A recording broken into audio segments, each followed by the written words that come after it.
when the heavy plastic candy cane struck my arm that freezing Christmas Eve. The room erupted in forced laughter. My stepmother hissed at me to stop being embarrassing, while my father simply said I should be grateful to have a roof over my head. I realized then that I was merely a guest to them.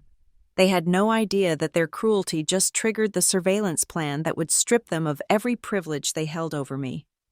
My name is Melissa Robbins, and coming back to Briarwood Falls always felt less like a homecoming and more like walking voluntarily into a bear trap disguised with tinsel and holly. I parked my rental car at the bottom of the driveway, taking a moment to breathe in the biting December air before facing the warmth that awaited me inside, a warmth that I knew was entirely artificial. The house, my father's house, loomed large against the gray evening sky. It was a picture-perfect colonial, the kind you saw on postcards or in movies about families that actually liked each other. Every window glowed with a golden light, and a massive wreath hung on the front door, adorned with a velvet bow the size of a small child. From the outside, it looked like a sanctuary. From the outside, you would never guess that the air inside was thick enough to choke on. I checked my reflection in the rearview mirror. 30 years old. I was a vice president of finance at Northline Holdings. I managed portfolios worth millions. I had built a life out of nothing but grit and sleepless nights.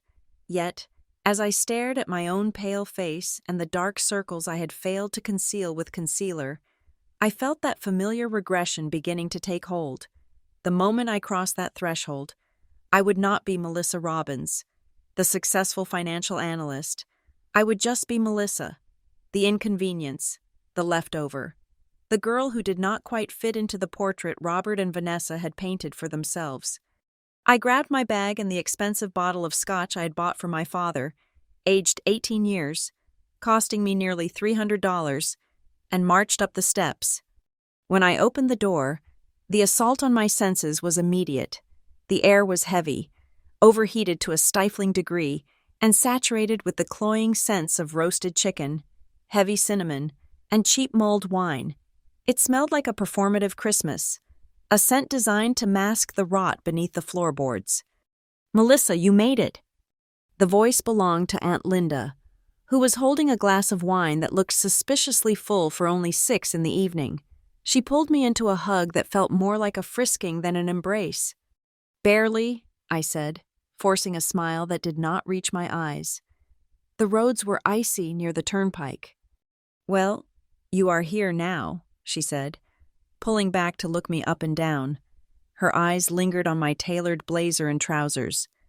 "Still dressing like you are heading to a board meeting. I see. Whatever happened to a nice festive sweater?"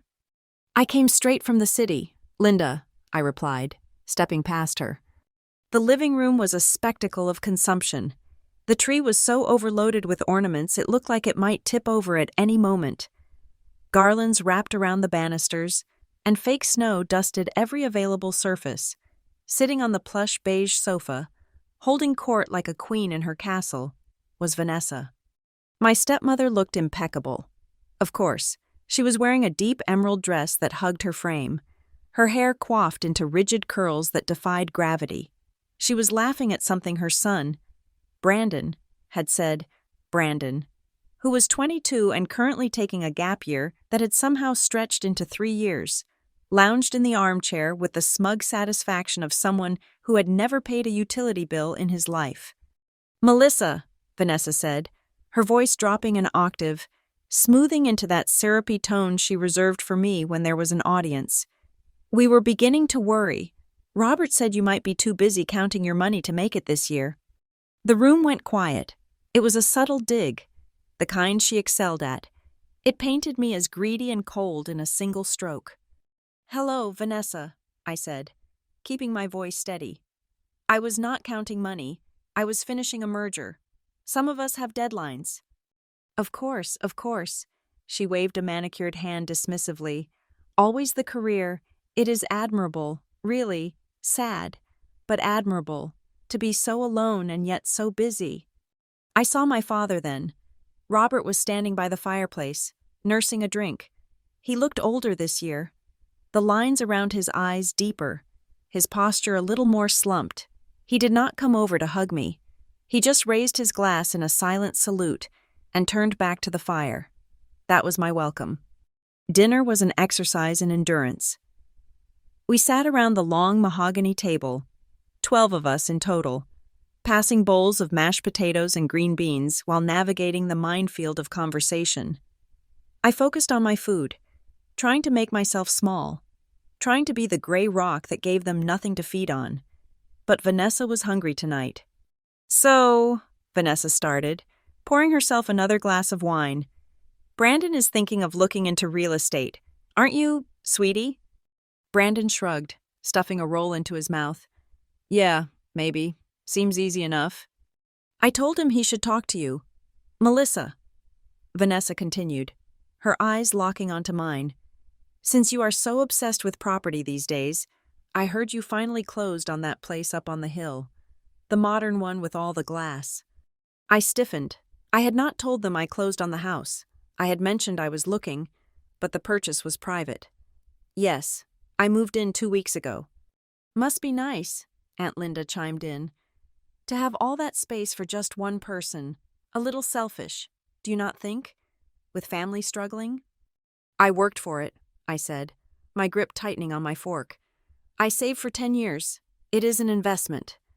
"An investment," Vanessa scoffed, a sharp, ugly sound. "Please, it is vanity. That house is huge. And let's be honest, Melissa, you bought it with the money your mother left, didn't you? It is practically a family asset." My blood ran cold. The money my mother left had been a seed. Yes, but I had grown the forest. I had quadrupled that inheritance through shrewd investing and living on rice and beans while my peers went on vacations. "The down payment came from my salary," I said, my voice cutting through the chatter. "And the deed is in my name alone. It is not a family asset. Vanessa, it is mine." The silence that followed was instant and absolute. The clinking of silverware stopped. Aunt Linda looked at her plate. Brandon stopped chewing. "In this family, you did not talk about ownership. You pretended everything belonged to the collective, even though the collective only ever took from me." Vanessa's face flushed a blotchy red. She did not like being contradicted, especially not by the stepdaughter she had spent 15 years trying to erase. She stood up, her chair scraping loudly against the hardwood floor. "You really are ungrateful," she spat, the syrupy mask slipping entirely. "You come into my house, eat my food, and talk to me about what is yours? You have no concept of family. Melissa, you think because you have a fancy job in a cold glass house that you are better than us?" "I never said I was better," I said, standing up as well, unable to sit and take it anymore. "I said the house is mine, because it is. I bought it. I pay for it. That is a fact. Vanessa, why does that threaten you?" Vanessa's eyes darted around the room, looking for a weapon, something to regain control. She was near the Christmas tree, and her hand shot out, snatching a large plastic candy cane from the branches. It was a decoration, weighted at the bottom, meant to line the driveway, but she had brought them inside this year. It was hard, thick plastic, striped red and white. "You need to learn some respect," she shrieked. Before I could process what was happening, she swung. It was not a playful tap. She swung the plastic cane like a baseball bat. The curved end caught me squarely on the forearm I had raised to protect my face. Thwack!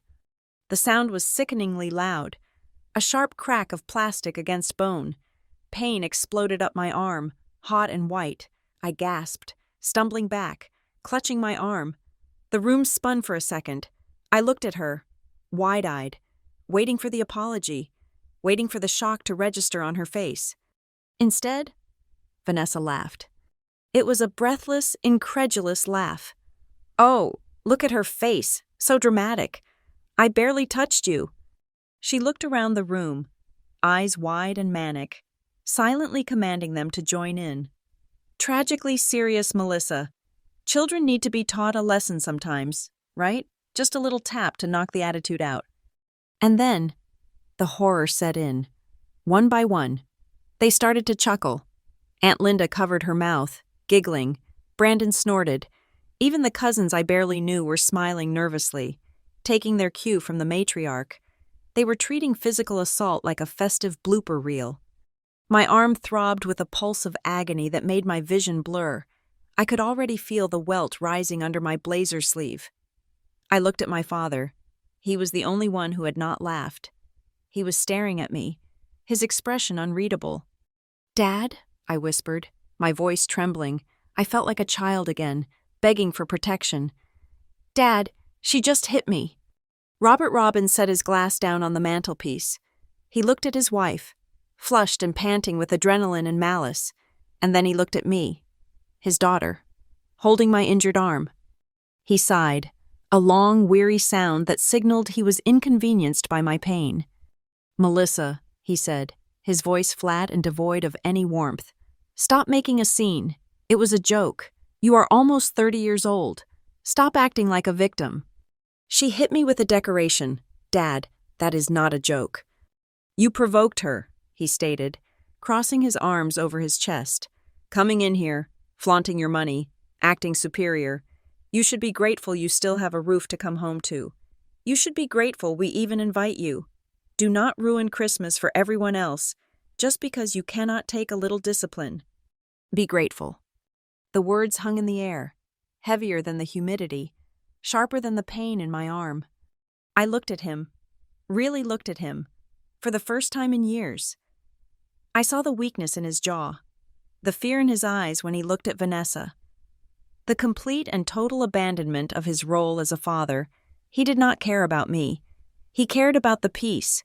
He cared about the inheritance of comfort he got from letting Vanessa run the show.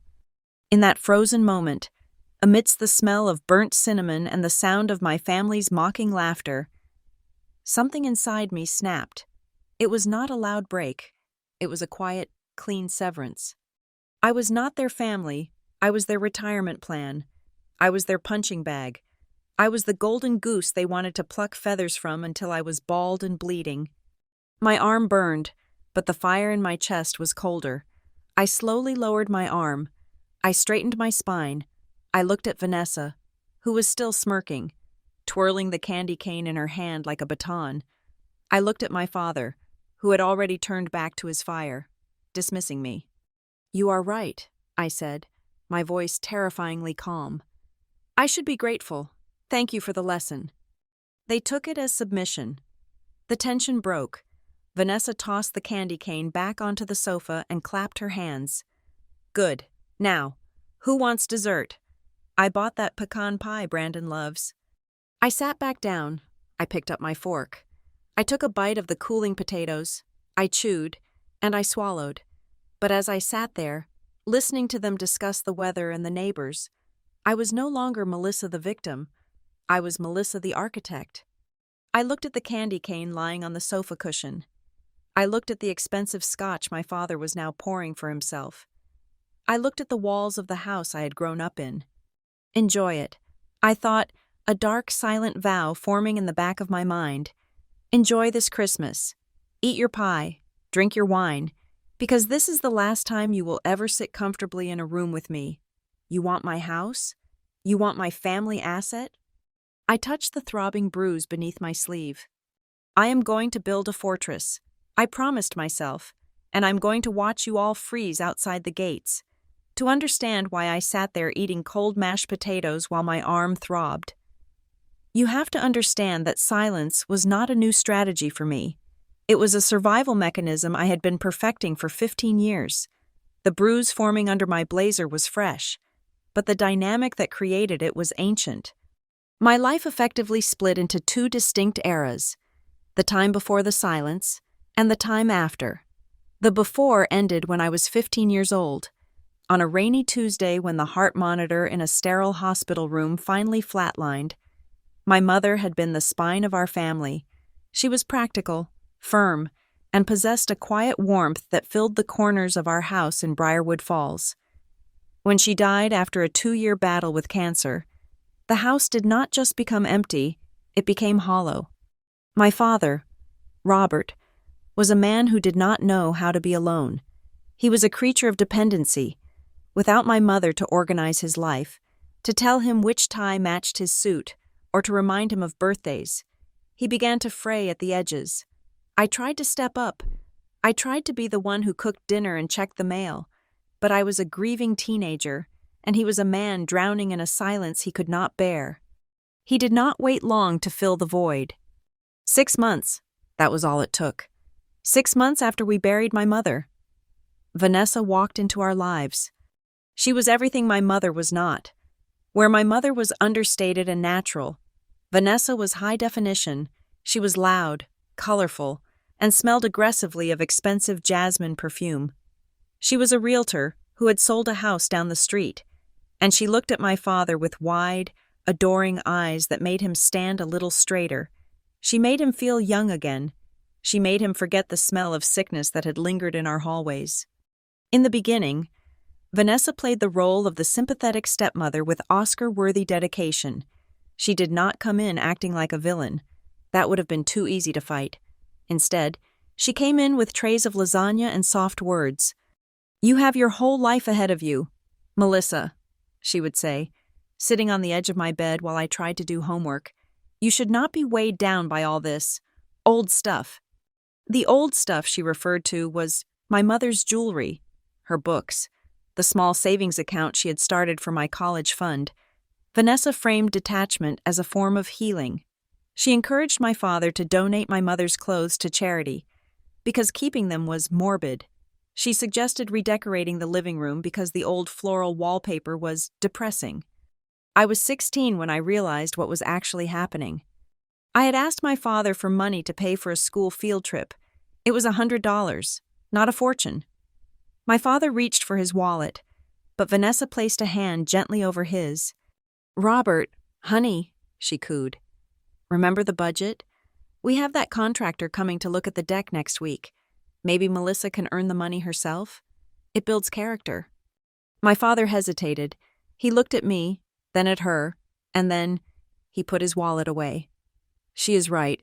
Mel, we need to be careful right now." That was the turning point. Slowly, methodically, Vanessa took over the administrative state of our family. She handled the bills, she spoke to the accountant, she managed the investments. My father, relieved to be absolved of the responsibility, handed her the keys to the kingdom without a second thought. I saw the writing on the wall.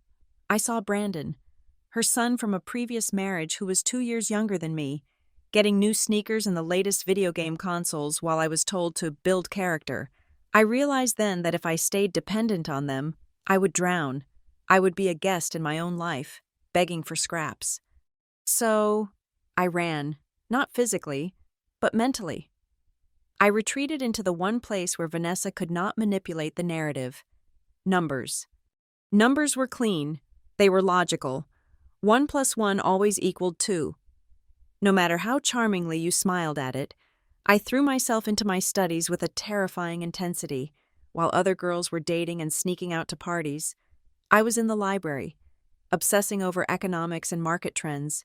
I graduated valedictorian, not for the glory, but for the scholarship. I needed to get out, and I needed to do it without owing them a single cent. My 20s were a blur of fluorescent lights and caffeine. I moved to the city, landing an entry-level analyst position at Northline Holdings. It was a meat grinder of a job. We worked 80 hours a week, analyzing risk, spotting patterns, and predicting failures. I was good at it. I was good at it because I had spent my adolescence analyzing the risk in my own living room. I lived like a monk. While my colleagues leased luxury cars and went on weekends to the Hamptons, I lived in a shoebox apartment with a radiator that hissed and rattled all night. I ate instant oatmeal for dinner. I walked to work to save on subway fare. Every single dollar I earned that did not go to rent or basic survival went into a high-yield investment portfolio I managed myself. I watched my net worth grow. $10,000, $50,000, $200,000. I missed weddings. I missed holidays. I became a ghost to my friends. But I was building something. I was building a wall of money between me and the vulnerability I felt that Christmas when my father put his wallet away. By the time I was 28, I was the youngest vice president of finance in Northline's history. My salary had hit the mid-6 figures. My bonuses were larger than my father's annual pension, but I did not tell them. When I visited Briarwood Falls, I wore plain clothes. I drove a sensible, mid-range sedan I rented. I let them believe I was just getting by, just a worker bee in the big city. I let Vanessa make her snide comments about my stressful little job. I wanted them to underestimate me. And then, just before I turned 30, I made my move. I found it on a Tuesday morning, a listing for a property on the ridge overlooking Briarwood Falls. It was not a colonial, it was not cozy, it was a statement, a modern structure of steel, concrete, and floor-to-ceiling glass. It looked like a watchtower. It was cold, precise, and beautiful. I bought it. I did not take out a mortgage. I liquidated a portion of my portfolio and wired $1.8 million in cash. Signing those papers was the first time in 15 years I felt I could breathe. The house was mine. The land was mine. There was no we. There was no family budget. It was the physical manifestation of my freedom. But a lifetime of conditioning is hard to break. The guilt is a hook that stays in your gut long after you think you have pulled it out. When I finally told my father about the house, I framed it as an investment, downplaying the emotional significance. I invited him and Vanessa to see it, thinking that perhaps, now that I was an equal, now that I was a property owner, they would respect me. That was a mistake. They walked through my front door not as guests, but as inspectors. Vanessa touched everything, the quartz countertops, the imported silk curtains, with a look of greedy appraisal. "It is a bit cold, isn't it?" she said, running a finger along the glass railing of the staircase. "Not very homey, but I suppose it has potential. With the right furniture, we could make this really nice for family gatherings." My stomach twisted. "It is just for me, Vanessa. I like the minimalism." "Oh, hush," she laughed, waving a hand. "You have 3 guest bedrooms. Melissa, do not be selfish. It is a family asset, really. Your mother's money helped you get your start. After all, it is only right that the family enjoys the fruits." I wanted to scream. I wanted to tell her that my mother's money had been a drop in the bucket compared to the ocean of sweat equity I had poured into this life. But I looked at my father. He was standing by the massive window looking out over the valley.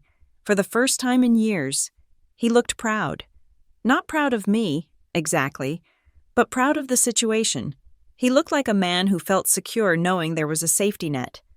"You did good, Mel," he said softly. "It is a sturdy place."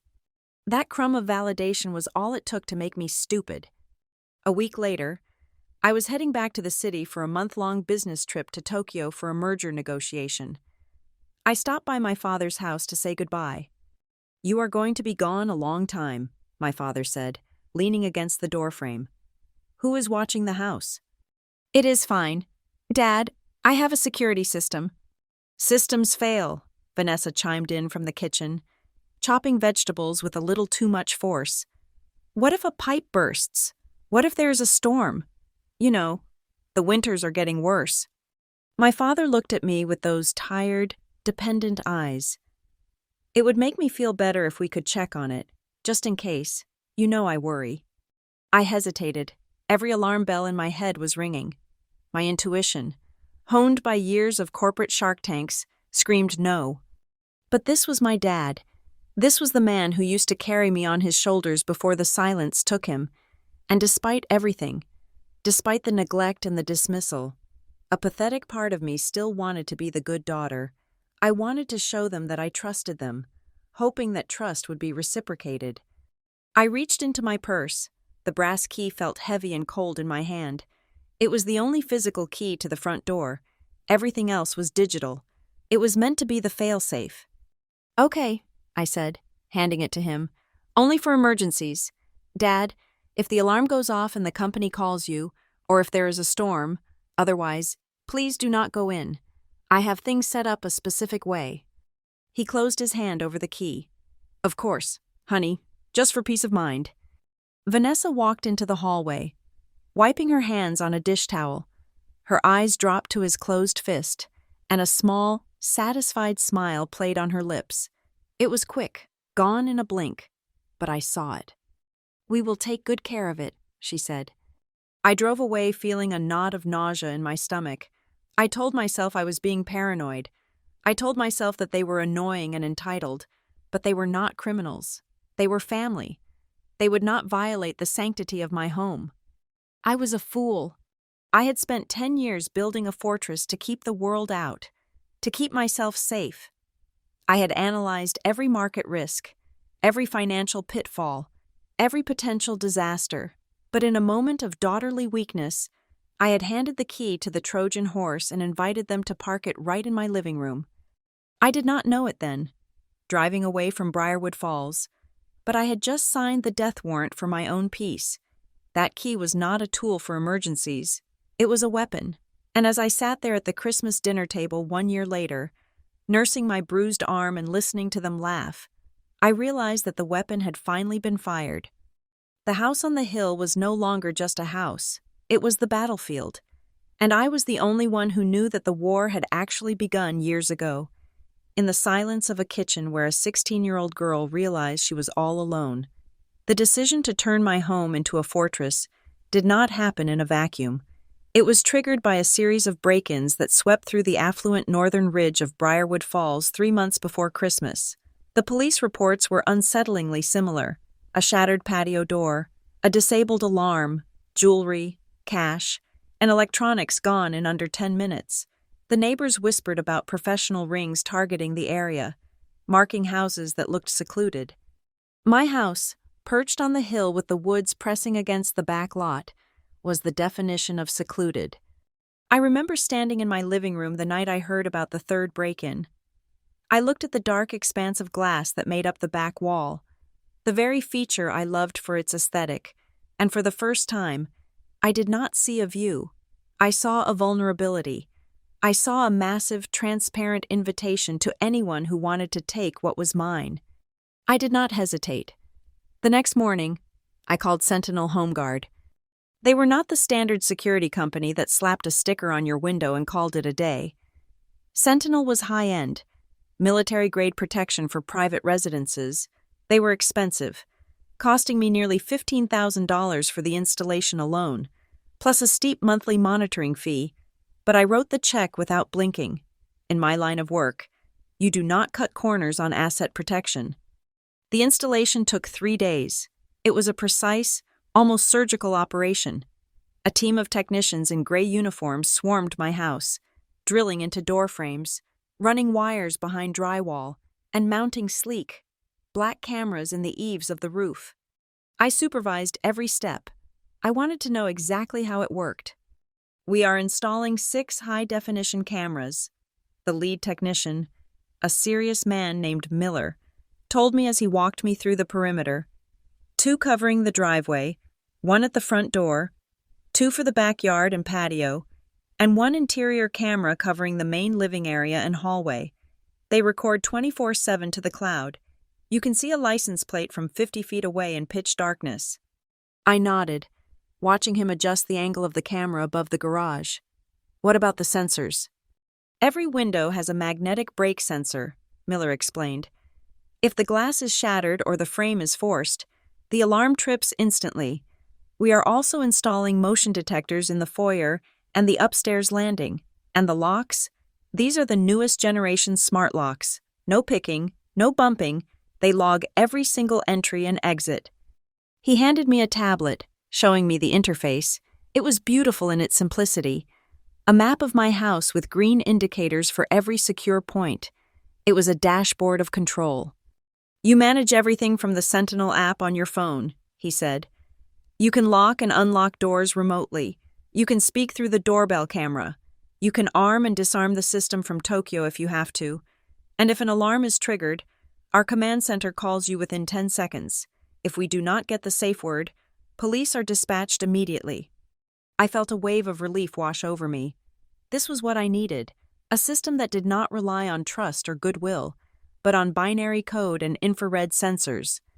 However, the moment of true satisfaction came when I finalized the setup in my office. My home office was my favorite room in the house. It was a glass-walled cube that jutted out over the sloping backyard. offering a panoramic view of the pines and the distant lights of the town below. I called it the Silent Fortress. It was where I analyzed portfolios, where I made the decisions that earned Northline Holdings millions, and where I could finally drop the mask I wore for the world. Sitting at my desk, I opened the Sentinel app for the first time. I set a complex master code, a random string of 6 digits that no one could guess. I set up the notifications. I wanted to know everything. Front door opened, back door closed, motion detected in driveway. Miller stood by my desk, watching me navigate the settings. "There is one thing you need to be aware of, Ms. Robbins," he said, his tone serious. "The smart locks are great, but they still have a physical keyway for catastrophic power failure. The physical key overrides the digital system." I stopped scrolling. "What do you mean?" "I mean, if someone has the metal key, they can turn the lock and open the door without the code," he explained. "The system will still log the entry. It will register as manual key override, and it will still trigger the alarm if the system is armed, but the door will open. The physical key is the ultimate authority." I nodded slowly. "Understood. I have the only set." "Good," Miller said. "Keep them close, and be careful with your user codes. Do not give a code to anyone you do not trust with your life. 80% of break-ins are committed by someone the homeowner knows." His words hung in the air, heavy and prophetic. Someone the homeowner knows. My mind immediately flashed to the brass key I had given my father a year ago. I sat there, staring at the app, my finger hovering over the user management tab. Logic, cold, hard, financial logic, screamed at me to call Robert right now. I should drive down to Briarwood Falls, walk into his house, and demand the key back. I should tell him that with the new system, physical keys were obsolete and a security risk. I should tell him that I would generate a temporary digital code for him if he ever truly needed to get in. But then, the other voice spoke up, the voice of the daughter who was desperate to believe she still had a father. "He is your dad," the voice whispered.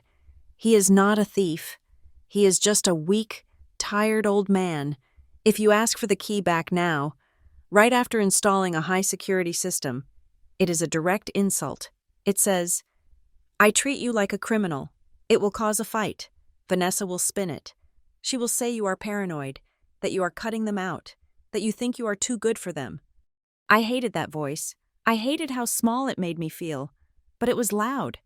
So, I compromised. I told myself it was fine. Dad had the key, but he would never use it without calling me. He respected boundaries, or at least, he pretended to, and he certainly would never give it to anyone else. It was our secret, a small bond between father and daughter. I did not know that at that very moment, 3 miles away, my father was sitting at his kitchen table, watching Vanessa sort through the mail. I learned later, through bits and pieces of overheard conversations and the ruthless clarity of hindsight, exactly how that betrayal unfolded.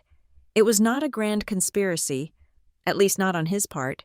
It was casual. It was banal. Vanessa had been complaining about the clutter in their garage. "We have so much junk, Robert," she had sighed. "I do not know where we are going to put the decorations this year." And Robert, my father, wanting to be helpful, wanting to appease her, had said, "Well, Melissa has that huge basement. She's never there. Maybe we could store a few boxes there." "Does she even let you in?" Vanessa had asked, raising an eyebrow. "Of course," Robert had replied, puffed up with a false sense of authority. He had walked to the key hook by the back door, where my house key, the key to my sanctuary, hung on a simple white tag. "I have a key. I can go in whenever. We are family. Ness, her house is our house." He truly believed it. In his mind, there was no separation. My success was his success. My property was an extension of his domain. He did not see the boundary I had drawn. He only saw the resources I had accumulated. He showed her the key. He did not give it to her then, but he legitimized her claim to it. He planted the seed that access was a right, not a privilege. I got a glimpse of this mindset a few weeks after the system was installed. During a rare Sunday afternoon visit to their house, I had come to drop off some paperwork for a shared insurance policy we still had. Vanessa was in the sunroom, drinking white wine with her friend, a woman named Barbara who had the same hungry eyes and stiff hair. They did not hear me walk in. The Sentinel app had alerted me to a delivery at my place, and I was looking at my phone as I entered the room. "It is just gorgeous, Barb," Vanessa was saying.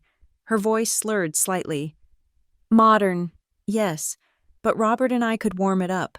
The views are to die for. It really suits our style more than this old place.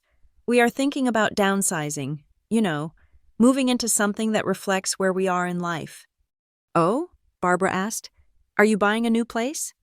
Vanessa laughed, a low, throaty sound. "Well, you know how it is. Family takes care of family. Melissa is always in the city. That big house on the hill is practically empty. It seems silly to let it sit there gathering dust when Robert and I are right here." I froze in the doorway. A cold chill ran down my spine that had nothing to do with the drafty windows. "Suits our style. Family takes care of family." She was talking about my house, my fortress. She was not talking about visiting. She was talking about inhabiting. She was mentally measuring my drapes and placing her furniture in my living room. I cleared my throat loudly. Vanessa jumped, spilling a little wine on her hand. She whipped around, her eyes widening when she saw me. For a split second, she looked like a deer caught in headlights. Guilty, exposed. But then the mask slammed back into place. "Melissa!" she shrieked, overly bright. "I did not hear you. We were just talking about real estate trends. Barb is thinking of selling." It was a lie, a clumsy, obvious lie. "I heard," I said, my voice tight. "I just came to drop off the papers for Dad." "Put them on the table," she said, dismissing me, turning back to Barbara but with a stiffness in her shoulders. I walked out of that house with my heart pounding. My instincts were screaming at me. She wants your house. She thinks she is entitled to it. I sat in my car in their driveway and pulled up the Sentinel app again. I stared at the dashboard. I went to the users section. There was my name, Melissa Robbins, Administrator. And below it, under Emergency Contacts, was the entry I had added the day of the installation, Robert Robbins. The technician had explained that the emergency contact was the person Sentinel would call if I did not answer during an alarm event. They would not give this person the disarm code, but they would inform them of the breach. I looked at his name. I thought about Vanessa's voice saying, "It really suits our style." I tapped the edit button. My thumb hovered over the red trash can icon next to my father's name. "Delete him," my brain commanded. "He is compromised. He is the leak." But I could not do it. I imagined the phone call. I imagined Sentinel calling him one day, and him realizing I had removed him. I imagined the hurt in his voice, the accusation that I was cold, that I was pushing him away. I was so desperate to avoid being the bad daughter that I willfully ignored the fact that he was being a bad father. "It is fine," I whispered to the empty car. "He is just the emergency contact. He does not know the code, and he only has the key for emergencies. Vanessa was just talking. She is all talk." I closed the app. I left his name there. I left the digital back door unlocked because I was too cowardly to confront the emotional reality of my family. I drove back to my house on the hill, drove up the winding driveway, and watched the garage door open with a smooth, silent hum. I walked into my kitchen. The motion sensors blinking green to acknowledge me. I felt safe. I felt protected. I stood in my glass-walled office, looking out at the dark woods, feeling the hum of the server in the closet, the invisible shield of the sensors. I told myself I was untouchable. I was arrogant. I thought that because I had spent $15,000 on technology, I was immune to human nature. I thought that lasers and cameras could protect me from greed and entitlement. I did not understand yet that the strongest lock in the world is useless if you hand the key to someone who does not respect the door. I had built a castle, yes, but by leaving that one specific name in the system, and by leaving that one brass key in my father's pocket, I had essentially laid out a welcome mat for the invasion force. And as Christmas approached, the invasion was already being planned, logistics discussed over my father's dinner table while I sat in my tower, blissfully, stupidly unaware. The vibration of my phone against the polished mahogany conference table was a short, violent buzz that sounded like an angry hornet trapped in a jar. It was 3:45 in the afternoon on the Tuesday before Christmas. Outside the floor-to-ceiling windows of the Northline Holdings conference room, the New York City sky was already darkening into a bruised purple, signaling the early winter sunset. Inside, the air was stale and recycled, thick with the tension of fourth-quarter budget projections. I was in the middle of presenting a risk analysis for a potential merger in the logistics sector, pointing at a graph that showed a projected 12% increase in operational costs. "If you look at the volatility in the fuel markets," I said, my voice steady and professional, "we are looking at a margin of error of roughly 5%. The phone buzzed again, 2 sharp pulses. I frowned. I had set my phone to Do Not Disturb for everything except the highest priority alerts. My assistant, Sarah, knew better than to text me during a board meeting unless the building was on fire or the stock market had crashed. I glanced down, intending to swipe the notification away and continue. The screen lit up with a banner from the Sentinel HomeGuard app. The background was a flashing red, a color designed to induce immediate panic. Intrusion detected. Front entry. Manual key override. My heart skipped a beat, then slammed against my ribs. I froze, my laser pointer hovering trembling over the projection screen. Manual key override. Those 3 words defied the logic of my entire security system. I had not used the physical key in months. I was here, in Manhattan, 60 miles away from my front door. There was only one other physical key in existence. My father. My first thought was a surge of adrenaline-fueled concern. Dad, had something happened? Was there a fire? Did he have a medical emergency and need to get into the house to call for help? Had he gone to check the pipes because of the freeze warning and slipped on the ice? Melissa? The CEO, a gray-haired man named Arthur, was looking at me expectantly. You paused. Is there an issue with the data? No, I said, my voice sounding distant and tinny to my own ears. I apologize. I just received a security alert from my home system. I need a moment. Is everything all right? Arthur asked, his brow furrowing. I am sure it is just a sensor malfunction, I lied, though my stomach was already twisting into a cold, hard knot. If you will excuse me for 2 minutes. I did not wait for permission. I grabbed my phone and walked out of the conference room, my heels clicking sharply against the marble floor of the hallway. I ducked into a small, empty breakout room and shut the door, my hands shaking so hard I almost dropped the device. I unlocked the phone and opened the Sentinel app. The dashboard was screaming red. The status bar read, System armed, entry delay active, 30 seconds to alarm. This meant the door had been opened, but the system was waiting for the disarm code before triggering the sirens and calling the police. I tapped the icon for Camera 01, driveway. The video feed buffered for a split second, a spinning white circle that felt like it lasted an hour, before snapping into high-definition clarity. I gasped, a sharp intake of air that burned my throat. There were no ambulances, there were no fire trucks, there was no panicked father clutching his chest on my doorstep. Instead, a white box truck was idling in my driveway, backed right up to the front walkway. The side of the truck bore the logo of a local company, Briarwood Movers. The back gate of the truck was down, a metal ramp extending onto my pristine slate pavers. 2 men in thick winter coats were hauling something out of the back.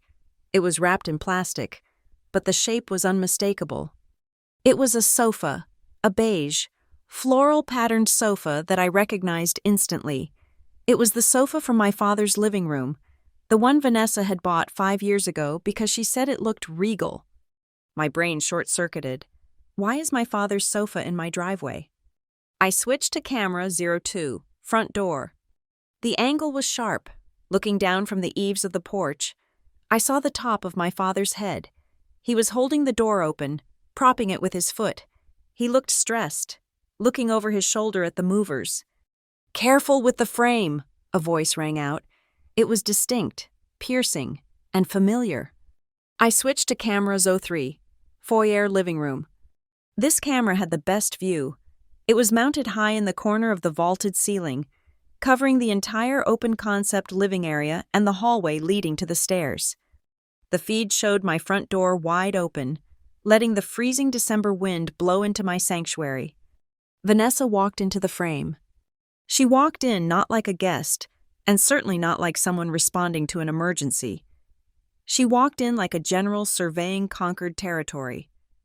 She was wearing her heavy fur-lined coat, which she promptly unzipped and threw, onto my minimalist gray love seat.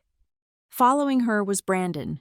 He was wearing headphones around his neck and carrying a stack of cardboard boxes labeled in thick black marker. I zoomed in on the video feed, pinching the screen with trembling fingers. The label on the top box read, "Brandon, Games and Tech." "Oh, finally," Vanessa sighed, her voice captured clearly by the sensitive microphone on the camera. She spun around, taking in the space. "God, it is freezing in here. Robert, figure out the thermostat, and tell those movers to hurry up before it gets dark." My father stepped into the frame, looking smaller than I had ever seen him. He looked guilty, his eyes darting around the room as if he expected me to jump out from behind a curtain. "Ness," he muttered. "Maybe we should have called her first, just to let her know we were coming today." "We talked about this, Robert," Vanessa snapped, pointing a manicured finger at the movers, who were now wrestling the floral sofa through my front door. "She is in the city. She is busy. We are doing her a favor by watching the place. Besides, family does not need an appointment." She turned to the movers. "No, not there. That ugly gray thing goes to the basement. Put my sofa right here in the center, facing the fireplace." I watched in paralyzed horror as the movers shoved my $3,000 Italian leather love seat aside to make room for her dusty, overstuffed furniture. "Where do you want these, Mom?" Brandon asked, kicking the door shut with his heel. "The master bedroom, obviously," Vanessa said, waving her hand toward the stairs. "The one with the big window. It has the best light for my vanity. Put your stuff in the second bedroom down the hall, the one with the ensuite bathroom." I felt a physical blow to my chest. The master bedroom, my room, my sanctuary, the place where I slept, where I kept my mother's photo on the nightstand, where I woke up every morning feeling safe. She was claiming it. She was putting her vanity, her clothes, her scent in my private space. "Wait," Brandon said, looking at the wall panel near the door. It was beeping. A steady, rhythmic beep, beep, beep that was getting faster. "Mom, the alarm thing is making noise." "It is fine," Vanessa said dismissively. "Robert has the key. The key opens the house." "Yeah, but it is asking for a code," Brandon said, peering at the illuminated keypad. "It says system arming. 10 seconds. "Robert!" Vanessa shouted, annoyance flaring in her tone. "Put in the code." My father looked helpless. I do not have a code. Melissa never gave me a code. She just gave me the key." "Well, guess," Brandon said, laughing as if it were a game. He reached out with a finger. "Try 1, 2, 3, 4. Or maybe her birthday? When is her birthday?" "I do not know," my father stammered. "July? August?" I stood in the breakout room in Manhattan, 5 floors above the street, watching this farce play out on a 5-inch screen. The shock was beginning to recede, retreating like a tide to reveal a landscape of jagged, razor-sharp rage. This was not a visit. This was not storage. This was an invasion. They had packed up their lives. They had hired movers. They had brought their beds, their mirrors, their terrible furniture. They had planned this. They had waited until they knew I had a major board meeting, or perhaps they did not care where I was at all. They assumed that because I was family, because I was the daughter who always folded, who always craved approval, that I would just accept this. They thought I would come home, find them living in my house, and be guilt-tripped into letting them stay. "Oh, we just needed a place for a while. Be a good daughter. Be grateful we are here to keep you company.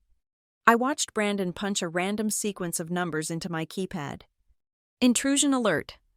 The status bar on my phone turned from flashing red to a solid, bloody crimson. Alarm triggered. Zone 1, front entry. On the video feed, the result was instantaneous. The internal siren, a 110 decibel shriek designed to disorient intruders, exploded into life. I saw Brandon jump back, covering his ears. The movers dropped the end of the sofa with a heavy thud. Vanessa screamed something indistinguishable over the wail of the siren, her face twisting into a mask of shock and anger. My phone rang. It was the Sentinel Command Center. I stared at the incoming call. Normally, the protocol was simple. I would answer. I would give my safe word. I would tell them it was a false alarm, that my father was confused, and I would ask them to shut it off. I looked at the video again. I saw Vanessa recovering from the noise, shouting at my father, pointing at the keypad, blaming him for the noise. I saw the entitlement radiating off her, even in the chaos. She was not sorry she had broken in. She was angry that the house had dared to fight back. I did not answer the call. I let it ring. Instead, I pressed the record button on the live feed. Recording started, the app whispered. I wanted every second of this. I wanted the image of the movers. I wanted the audio of her ordering my furniture to the basement. I wanted the shot of Brandon trying to hack my code. I wanted the undeniable, time-stamped proof that they had treated my home like a conquered province. I watched the missed call notification appear on my screen. I knew what would happen next. The Sentinel protocol was rigid. If the primary contact did not answer, they would call the secondary contact. My father's phone, tucked in the pocket of his coat which was currently being crushed under a box of Brandon's video games, would start ringing. But he would not hear it over the siren. And when the secondary contact failed to provide the safe word, Sentinel would call the Briarwood Falls Police Department. Dispatch, burglary in progress. A cold, dark smile touched my lips.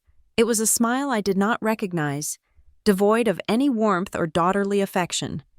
You wanted a home, I whispered to the screen, watching Vanessa frantically trying to cover her ears while screaming at the ceiling. You wanted to be part of my life. Well, welcome to the fortress. I tapped the screen and captured a still image of Vanessa throwing her coat onto my sofa. I captured another of Brandon touching the keypad. Then, I did something that the old Melissa, the Melissa who just wanted to be loved, would never have done. I opened my email. I composed a new message to my lawyer, Tessa Morgan. Subject: urgent, unauthorized access, trespassing evidence. I attached the video clip. I attached the screenshots. I wrote 3 sentences. They are in the house. They used the emergency key to move in without my consent. I am not stopping the police dispatch. I hit send. Then, I straightened my blazer. I took a deep breath, smoothing the expression of rage off my face and replacing it with the cool, impenetrable mask of a corporate executive. I walked back into the conference room. Arthur stopped speaking as I entered. The room turned to look at me. "Is everything all right, Melissa?" he asked again. "You look intense." "I apologize for the interruption," I said, sitting back down and placing my phone face down on the table. Though my mind was still racing with the image of that floral sofa desecrating my entryway.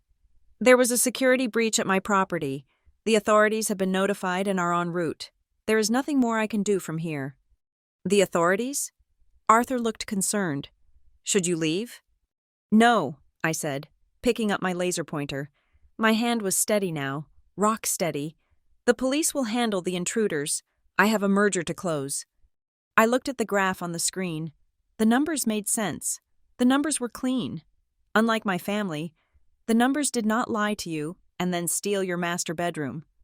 "As I was saying," I continued, my voice projecting strength I did not know I possessed, "the 12% increase in operational costs is manageable, provided we cut the dead weight from the logistics department."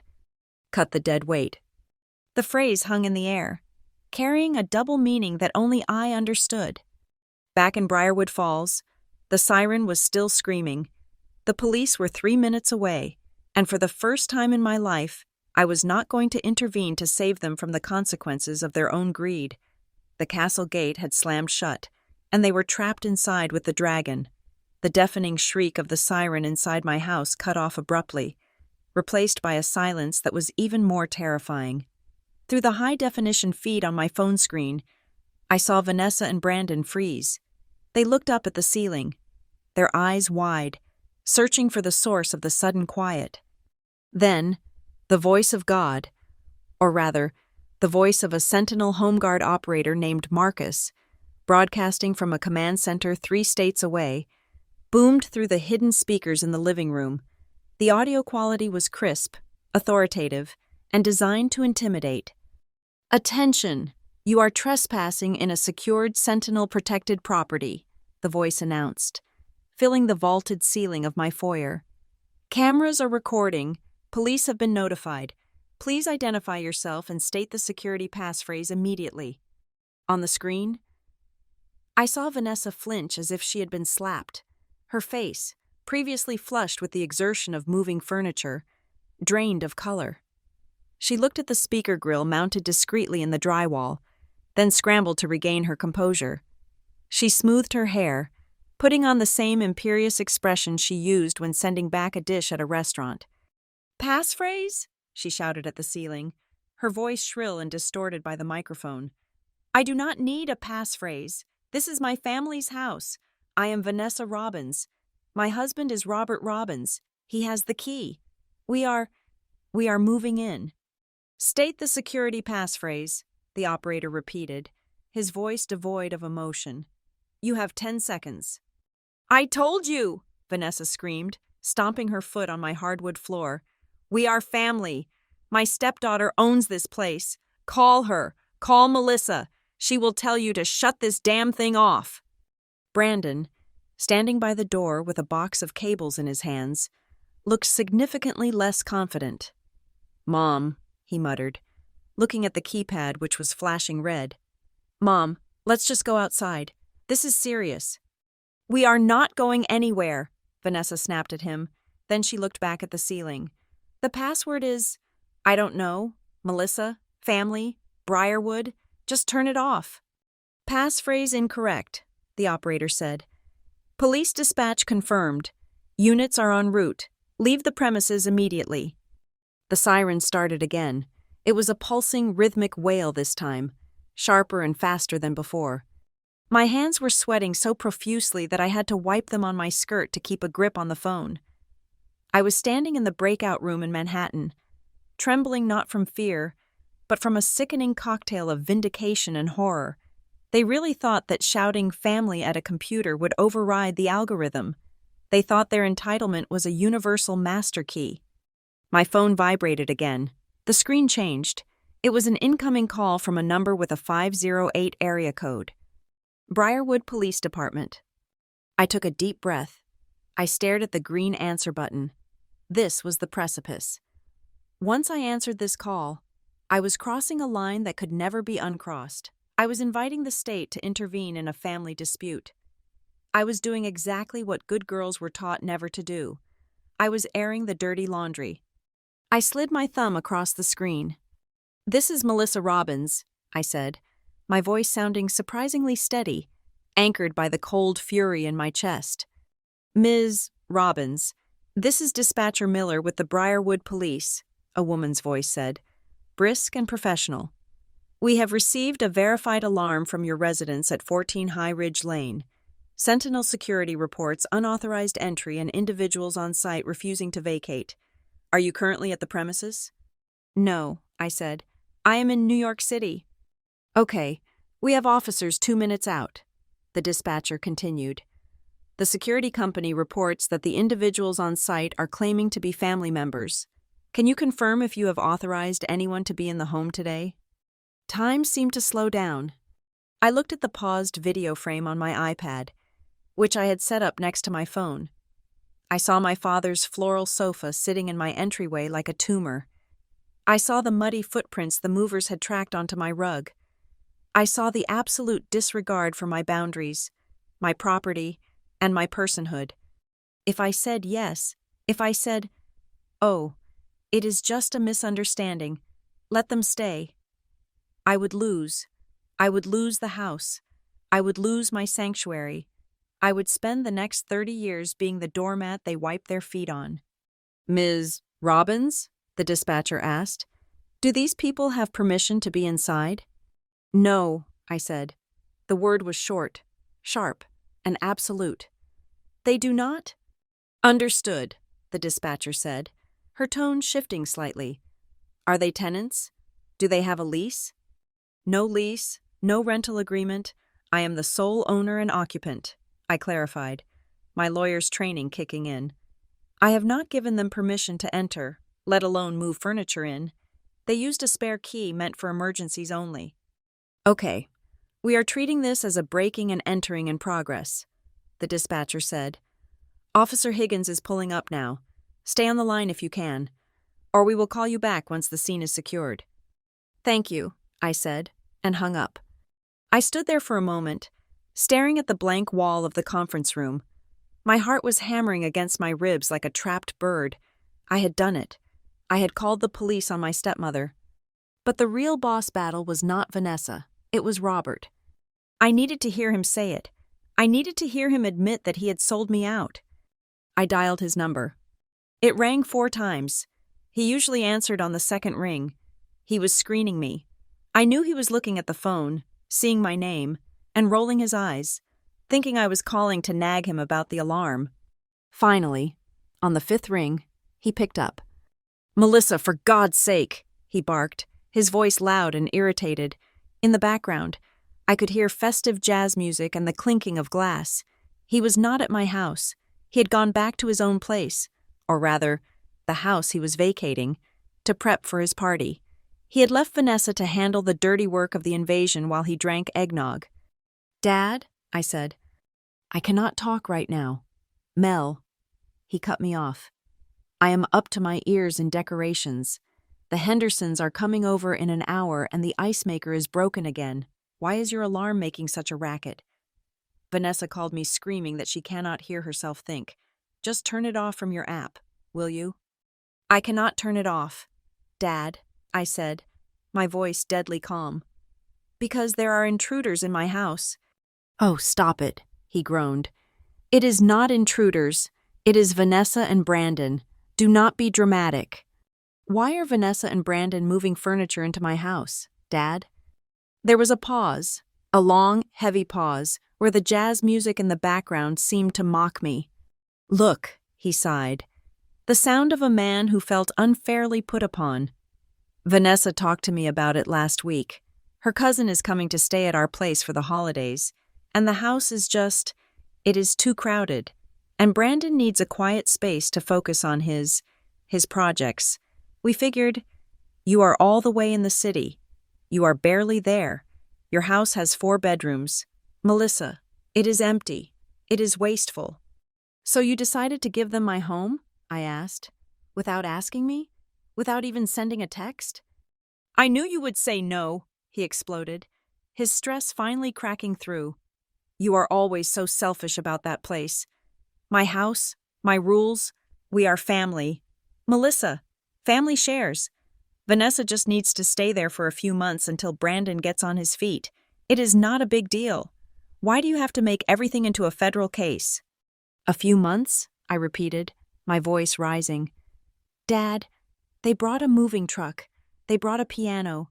They are not visiting. They are moving in, and you gave them the key." "Of course I gave them the key," he shouted.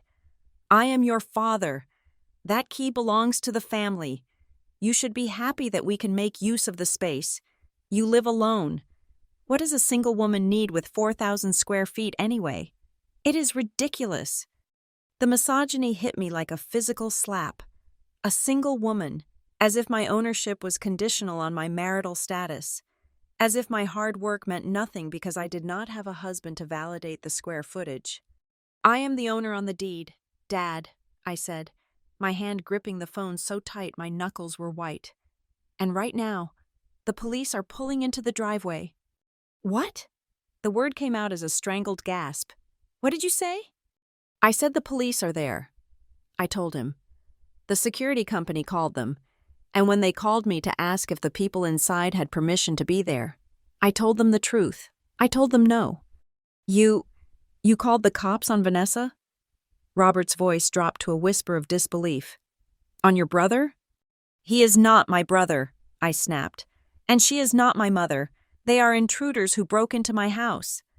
Call them off, he demanded, his voice turning panicked. Right now, Melissa, call them off. My God, the neighbors will see. Do you have any idea how embarrassing this is? Vanessa is a respected woman in this town. She is a trespasser, I said. You ungrateful little brat, he screamed. The veneer of the weary father vanished, replaced by the ugly, resentful man I had glimpsed that Christmas Eve a year ago. After everything we did for you, I raised you. I put a roof over your head. And this is how you repay me? By arresting my wife because she wanted to borrow your empty house? Borrow? I laughed, a harsh, jagged sound. She is measuring my bedroom for her vanity. Dad, I saw her on the camera. She threw my coat on the floor. So what? He yelled. It is a coat. Pick it up. You have so much money now. You think you are better than us? You should be grateful. Melissa, grateful that you are in a position to help your family. Grateful that we even want to be around you. If you do this, if you let the police touch her, do not bother coming home for Christmas. Do not bother coming home ever. I am not coming home. Dad, I said, tears finally pricking my eyes, hot and stinging. Because that house is not my home. It never was. It was just a place where you let me stay as long as I was useful. You are making a mistake, he warned, his voice shaking with rage. You are choosing a house over your father. No, Dad, I said. You chose a thief over your daughter. You gave her the key. You did this. I am ordering you. Goodbye, Robert, I said. I pulled the phone away from my ear. I could still hear his tiny, tinny voice screaming my name, screaming about gratitude, screaming about duty. I pressed the red end call button. The silence in the breakout room was absolute. I stood there for a long time, staring at the phone. I felt lightheaded, as if I had just walked away from a car crash. The connection was severed, the invisible thread that had tethered me to Briarwood Falls, to the need for his approval, to the desperate hope that he would one day wake up and protect me, was gone.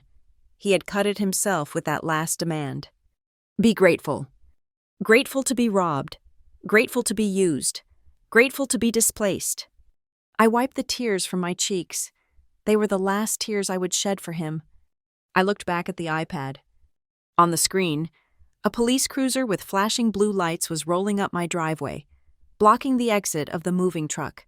2 officers were stepping out, hands resting cautiously on their holsters.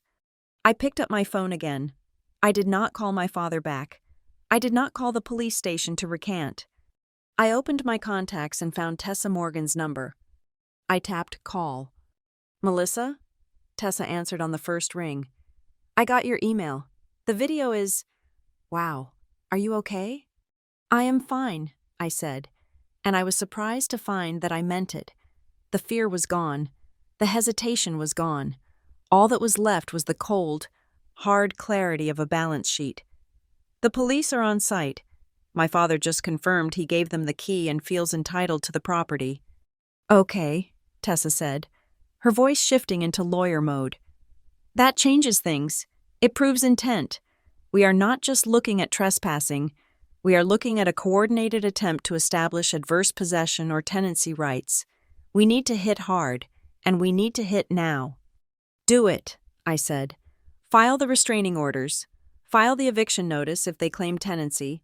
And Tessa? Yeah? I want to audit the trust fund, I said. The one my mother left, if he feels entitled to my house, I want to know what else he felt entitled to over the last 15 years. Consider it done, Tessa said. I hung up the phone and walked back to the conference room window. I looked out at the New York skyline, millions of lights glowing in the cold winter darkness. Somewhere down there, People were rushing home to their families, to warmth, to love. I did not have that, not anymore. But I had my fortress, and tonight, for the first time, I was actually defending it. Tessa Morgan was the kind of lawyer who regarded family values as a marketing slogan used to sell minivans or cover up felonies. We had met. Freshman year of college, bonding over a shared hatred of early morning calculus and a mutual reliance on cheap espresso. But while I had channeled my obsessive nature into finance, Tessa had sharpened hers into a weapon for civil litigation. She did not just win arguments, she dismantled them, bone by bone, until her opponents were left holding nothing but dust. I called her from the back of a town car on my way to my apartment, my hands still shaking slightly from the adrenaline of the police dispatch. When she picked up, I did not have to explain much. I had already forwarded her the raw footage from the Sentinel feed, the video of Vanessa throwing her coat on my sofa, the clip of Brandon trying to hack the keypad, and the audio of my father screaming that he had given them the key. "Okay," Tessa said, skipping the pleasantries. Her voice was crisp, clear, and devoid of the pity I was dreading. "I have reviewed the footage. This is gold, Mel, absolute gold. But we need to be very clear about what we are doing here. Are you looking for a restraining order, or are you looking to scorch the earth?" "I want them out," I said, leaning my head against the cool glass of the window. "And I want to make sure they never think they can walk through my door again." "Then we are going for scorched earth," Tessa decided. "Because what I am looking at is not a family misunderstanding. It is criminal trespass. It is breaking and entering. And given that they brought a moving truck, it is an attempted adverse possession of property. They were not visiting. Mel, they were occupying. If you had let them stay for 30 days, in some jurisdictions, they would have established tenancy rights. You would have had to formally evict them, which takes months." I felt a cold shiver run down my spine. "Months?" "Easily," she said. "Vanessa knows the game, or she thinks she does. Now, listen to me. I need you to go into full data hoarding mode. I want every second of that video footage downloaded to a hard drive and backed up to a cloud server that is not linked to your primary email. I want the access logs from Sentinel. I want the call recording with your father. Did you record it?" No, I admitted. I was too upset. "Fine. Write down a transcript of the conversation immediately, while it is fresh in your memory. Date it, sign it. Then, I want you to screenshot every text message Vanessa sends you. Do not block her. Let her spew. Every threat, every guilt trip, every "how could you do this to family" text is evidence of harassment and intent to coerce. We are building a fortress of paper. Mel."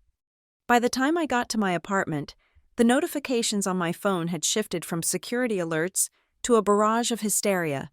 The police had done their job. Officer Higgins, a man I vaguely remembered from high school, had arrived at the house and given Vanessa and Brandon two options: vacate the premises immediately or be escorted out in handcuffs for trespassing. According to the report Tessa pulled an hour later, Vanessa had chosen to leave, but not quietly. She had screamed at the officers. She had threatened to call the mayor. She had apparently tried to take the Sentinel control panel off the wall before an officer stopped her. Then, the phone calls started. I let the first 5 go to voicemail. When the 6th call came through, Tessa, who was now on FaceTime with me as I sat at my kitchen island with a glass of wine, nodded. "Answer it," she said. "Put it on speaker. Record it this time." I pressed accept. "You vicious, ungrateful little witch!" Vanessa's voice exploded from the speaker, so loud it distorted. She sounded breathless, likely from pacing. "Do you have any idea what you just done? The police. Melissa, you called the police on me. In front of the neighbors. Mrs. Gable was watching from her porch." "You broke into my house, Vanessa," I said, my voice flat. "I did not break in," she shrieked. "Your father gave me the key. We are family. I was going to improve the place. And now I am sitting in a motel room because your father is too afraid of you to let us back into the main house tonight. You humiliated me. You humiliated us." You humiliated yourself when you ordered movers to put my furniture in the basement, I countered. I am going to sue you, Vanessa hissed, her tone shifting from rage to a venomous calculation. I am going to sue you for emotional distress. I am going to sue you for defamation of character. You treated me like a criminal, and I demand compensation. I want a formal apology, and I want you to pay for the moving truck and for the hotel suite we are forced to stay in tonight. And for the therapy Brandon is going to need after having a gun pointed at him. No one pointed a gun at Brandon, I said, looking at the police report on my laptop screen. Officer Higgins asked him to step away from the keypad. He is traumatized, Vanessa yelled. And you are going to pay. You have all that money. Sitting on your high horse, you think you can just discard us? You owe us, Melissa. You owe us for everything we sacrifice for you. I looked at Tessa. She made a cut-it motion across her throat. I will see you in court, Vanessa, I said, and hung up. I exhaled, a long, shaky breath. She wants me to pay for the moving truck she used to rob me. Classic narcissist pivot, Tessa said, typing furiously on her keyboard. She is the victim. You are the aggressor. But here's the thing. Mel, the entitlement. It is too specific. She keeps saying you owe them. She keeps bringing up the money, and your dad kept saying the house is a family asset. Tessa stopped typing and looked at me through the screen. Her expression had changed. The sharp, aggressive litigator was gone, replaced by something more cautious. Mel, she said slowly, how much do you know about the trust fund your mother left you? I blinked. The trust? It was simple. Mom left a life insurance policy and some assets in a trust. It matured when I turned 25. I used the bulk of it to buy the house. Dad managed it until I came of age. Did you ever audit it? Tessa asked. Audit it? No, it was my dad. He sent me the statements every year. The balance grew. It seemed fine. I want to see the statements, Tessa said. Not the ones your dad sent you. The official bank records. You have the account numbers, right? Can you log into the institution's portal directly? I think so, I said, frowning. Why? Because people like Vanessa do not usually start feeling entitled to a specific asset unless they have already justified taking a piece of it in their heads, Tessa said darkly. Call it a professional hunch. Just log in. I opened a new tab. It took me 10 minutes to find the old login credentials and reset the password for the custodial account that had held the funds before I transferred them. My hands were steady, but my stomach was churning. I pulled up the transaction history. I filtered for the last 10 years. Okay, I said. I am in. Look for withdrawals, Tessa instructed. Specifically in the 3 years before you turned 25, any transfers out to accounts you do not recognize. I scrolled. Most of it was standard. Dividend reinvestments, fee deductions. Then I stopped. There is one, I said, squinting at the screen. Dated 4 years ago, August 14th, a withdrawal of $50,000. What is the memo line? Capital improvement, property maintenance, I read. Did you own any property 4 years ago? Tessa asked. No, I said. I was renting a studio in Brooklyn, and I certainly did not spend $50,000 on maintenance. Pull the transaction details, Tessa said, her voice tight. There should be an authorization form or a check image. I clicked the link. A PDF opened. It was a request for funds form, authorizing the transfer of $50,000 to an account ending in 4492. At the bottom of the page was a signature. Melissa Robbins. I stared at it. It was a digital signature, the kind you make on a DocuSign pad. It looked like my name. It had the loops of my M and the sharp cross of my R, but I had not signed it. I did not sign this, I whispered. August 14th. I was in London for the Grimshaw merger. I was out of the country. I remember because I lost my passport and spent the day at the embassy. Who is the account ending in 4492? Tessa asked. I opened my banking app on my phone. I searched my payees. Nothing. Then, on a hunch, I opened the old shared family folder I kept in my cloud drive. Scans of old tax returns and documents from when I helped my dad refinance his mortgage 5 years ago. I found a voided check from my father's joint checking account with Vanessa. Account number ending in 4492. The room seemed to tilt sideways. "It is them," I said, my voice barely audible. "They transferred $50,000 from my trust to their joint checking account. They labeled it property maintenance." "Keep looking," Tessa said grimly. I scrolled back further. 2 years before that, a withdrawal of $25,000. Memo. Educational expense. I was already out of college and working on a scholarship. Year before that, $15,000. Memo. Medical emergency. I tallied them up. Over the 7 years before I took full control of the money, nearly $120,000 had been siphoned out of my mother's legacy. $120,000. That was why they were always telling me to be grateful. That was why they resented my success. That was why they felt the house was theirs. In their minds, they had been dipping into my pot for years. They viewed my money as a communal resource that I was selfishly hoarding. And the signature. "He forged it," I said, the realization hitting me like a physical blow to the gut. Or she did. They used his access as the custodian to log in, and they faked my signature to bypass the beneficiary approval requirement for large withdrawals. I sat back in my chair, staring at the screen. I thought about the car my father drove. I thought about the renovation Vanessa had done on their kitchen, the granite countertops, the high-end appliances. I had assumed my father paid for that with his pension or savings. I had paid for it. My dead mother had paid for Vanessa's granite countertops. "Mel?" Tessa's voice was soft. "I am so sorry." "They stole from me," I said. "They did not just break into my house today. They have been robbing me for a decade. And then they had the audacity to hit me with a candy cane and tell me I should be thankful they let me have a roof." The rage that had been burning hot all afternoon suddenly turned into something else. It turned into ice. It was cold, clear, and absolutely merciless.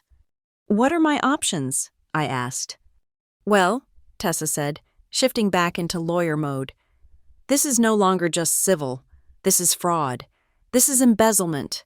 This is forgery.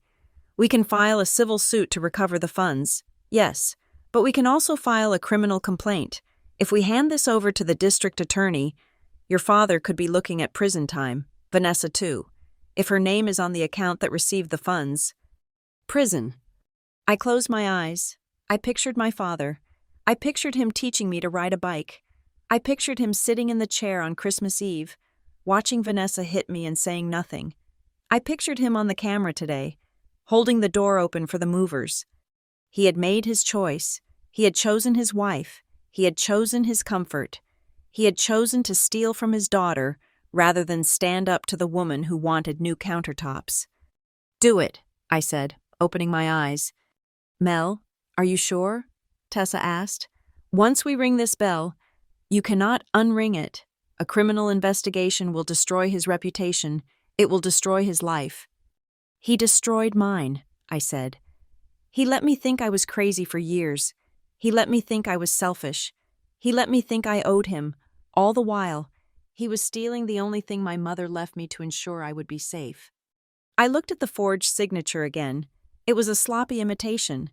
It was the signature of a man who thought he would never be caught because his daughter was too trusting, too desperate for love to check the ledger. "File the charges," I told Tessa. "File for the trespassing, file for the theft, and authorize a forensic accountant to go through every single year of that trust since my mother died. I want to know every cent they took." "Understood," Tessa said. "I will draft the paperwork tonight. We file first thing in the morning." "Tessa?" "Yeah?" "Make sure the police know about the forgery," I said. "Vanessa wants to talk about being treated like a criminal? Let's treat her like one." I closed the laptop. I walked to the window of my apartment. I looked at the reflection of my own face in the glass. I looked different. The hesitation was gone. The softness around the eyes was gone. I picked up my phone. I had one unread text from my father. "Please just call off the lawyers.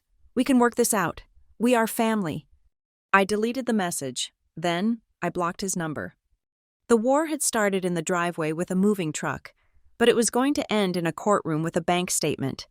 And I was going to make sure that when the dust settled, the only thing they owned was the regret of ever teaching me that I should be grateful for their abuse.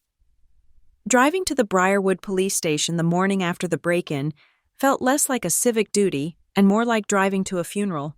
The sky was a flat, oppressive gray, threatening snow that refused to fall, and the heating in my rental car rattled with a dry, wheezing sound. On the passenger seat beside me lay a thick manila envelope. Inside it was a USB drive containing the Sentinel footage, a printed log of every unauthorized entry attempt, screenshots of Vanessa's threatening text messages, and the damning financial records Tessa and I had unearthed the night before.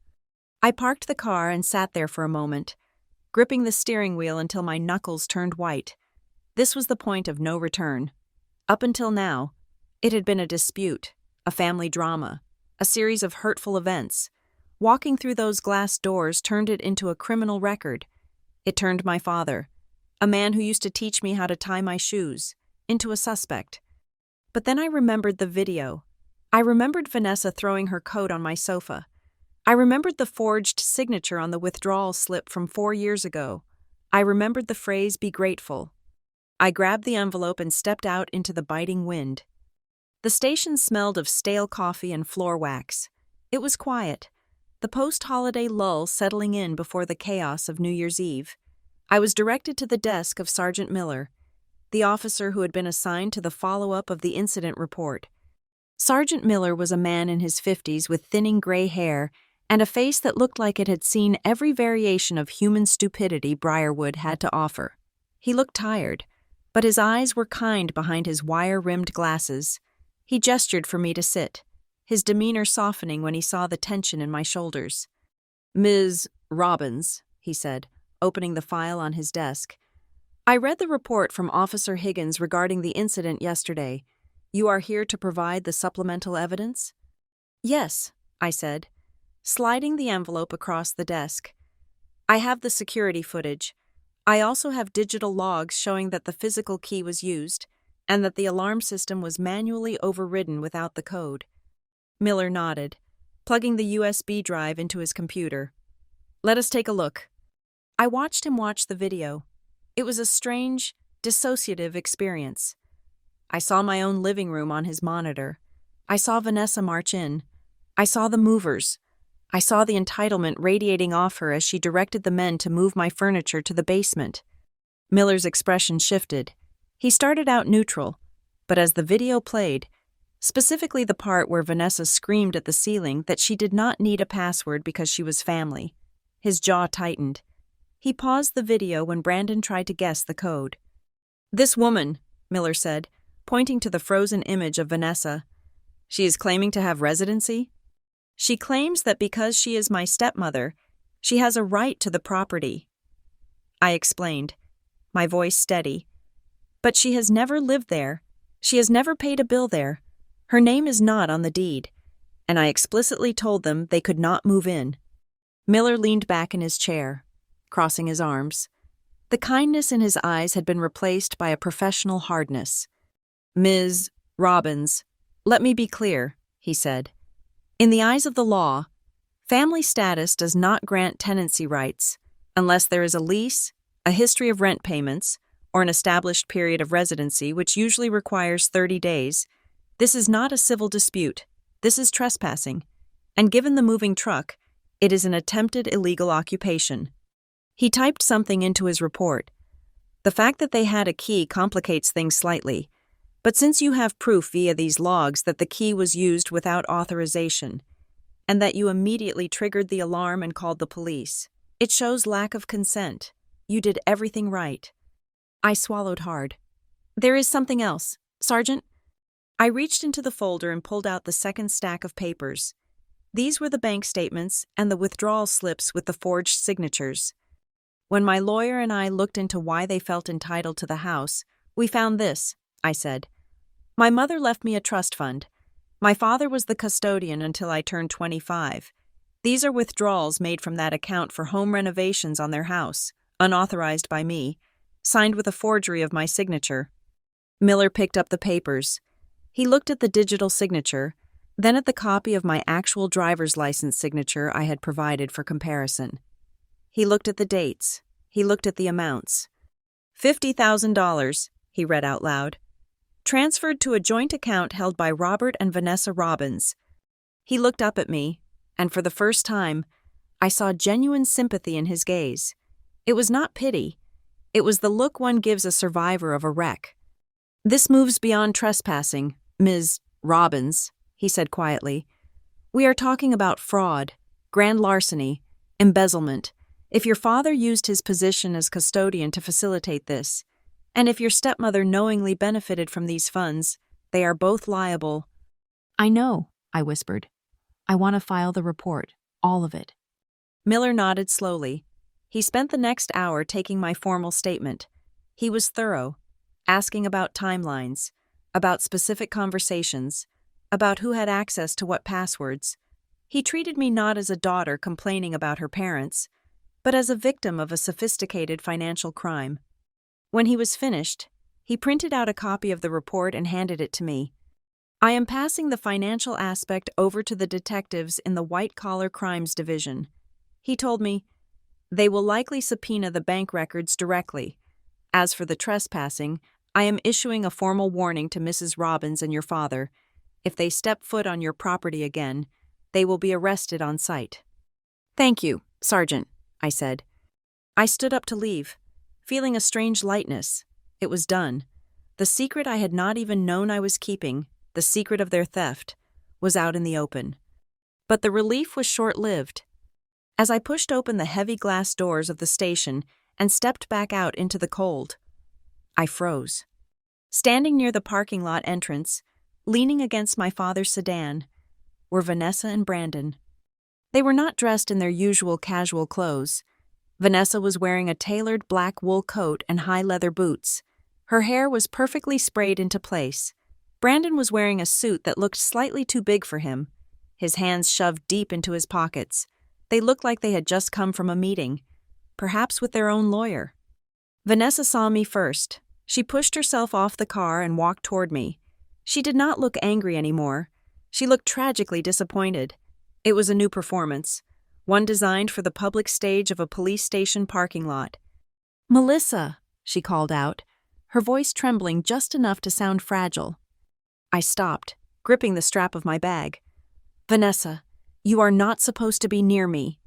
"We just wanted to talk," she said, stopping 10 feet away. She clasped her hands in front of her chest. "Robert is a mess. You know, he could not even come out today. He is heartbroken." "He should be," I said coldly. "He stole from me." Vanessa's eyes narrowed slightly, but she kept the mask in place. "He borrowed from a surplus to take care of the family. There is a difference, but that is not why I am here. I am here to ask you if this is really who you want to be." She took a step closer, ignoring my flinch. "Do you really want to drag this whole family to court?" she asked softly. "Do you want to see your father in a mugshot? Do you want to be the daughter who put her aging parents in prison over some money in a house you barely use?" She tilted her head, a sad smile playing on her lips. "You know," she continued, her voice dropping to a conspiratorial whisper, "I remember that Christmas, the one with the candy cane. I know you were hurt. I know you felt embarrassed. But are you really going to use that old grudge to destroy us? Are you going to use that candy cane to beat us to death now? Just to prove a point?" The audacity took my breath away. She was rewriting history in real time. She was turning her physical assault on me into a metaphor for my current legal defense. She was trying to make me feel like the abuser. I looked at her. I looked at Brandon, who was staring at his shoes, refusing to meet my eyes. "You have it backwards, Vanessa," I said, my voice cutting through the icy air like a razor. "This is not about a grudge, and this is not about revenge." I stepped forward, closing the gap between us, making her step back involuntarily. "Family does not steal $100,000 from a dead woman's trust fund," I said, watching her eyes widen. Family does not use a hidden key to invade a home when the owner is away. And family certainly does not hit a child with a candy cane and call it discipline. I shifted my gaze to Brandon. "And you," I said. "You stood there and watched. You tried to hack my code." Brandon mumbled something. I could not hear him. "What?" I asked. He looked up, his face flushed with a mix of shame and greed. He leaned in toward his mother, whispering loud enough for me to hear. "Mom, tell her about the compensation," he hissed. "Tell her if she drops it, we will count the renovation money as care for Dad." I laughed. I actually laughed out loud. It was a dark, incredulous sound. "Care for Dad?" I repeated. "You stole my money to buy granite countertops, and now you want to bill me for being his wife?" Vanessa silenced Brandon with a sharp look, but the damage was done. The mask of the grieving, heartbroken mother had slipped, revealing the grifter underneath. "You are cold. Melissa," Vanessa spat, dropping the act entirely. "You are cold and you are alone, and you are going to die alone in that glass box on the hill." "Maybe," I said, turning my back on them, "but I will die with my dignity, and I will die with the deed in my name." I walked to my car, got in, and locked the doors. I watched in the rearview mirror as Vanessa stood there, glaring at me, her hands clenched into fists at her sides. She looked small.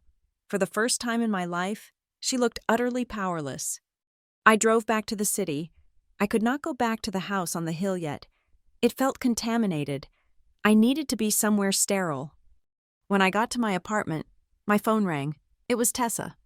"Mel," she said, her voice buzzing with professional excitement.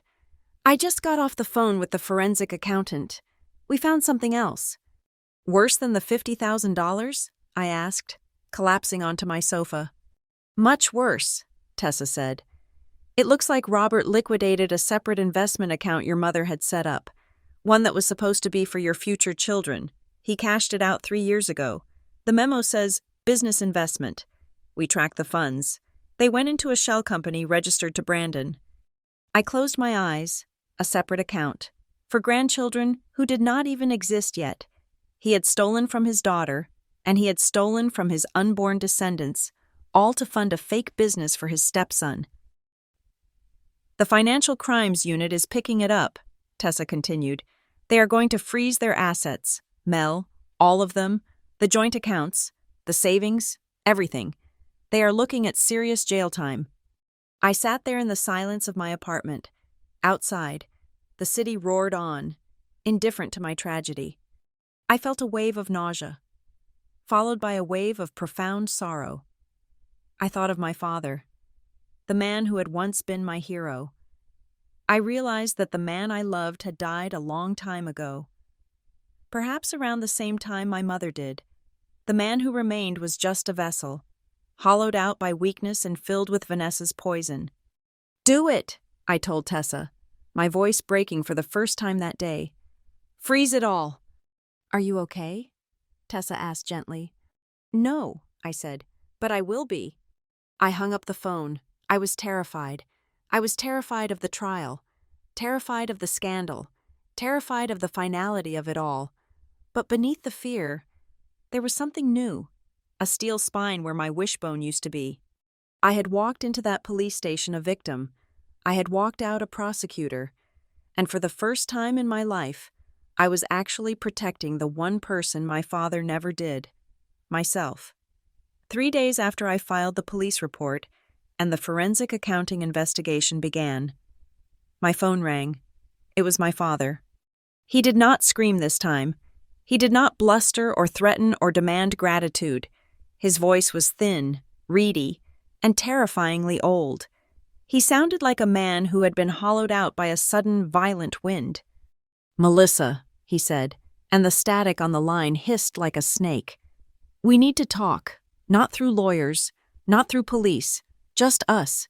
Please, come to the house tonight, just for an hour. Let us end this before it destroys everything." My instinct, the sharp, survivalist instinct that had kept me alive in the shark tank of investment banking, screamed at me to hang up, but there was a curiosity underneath the armor. I wanted to see them. I wanted to look them in the eye. Now that the cards were on the table, I wanted to see if there was any remorse, any shred of the father I had once adored hidden beneath the layers of theft and betrayal. "I will come," I said. "But I am not signing anything." "Just come," he whispered. "Please." I called Tessa immediately. She was less than thrilled. "It is a trap.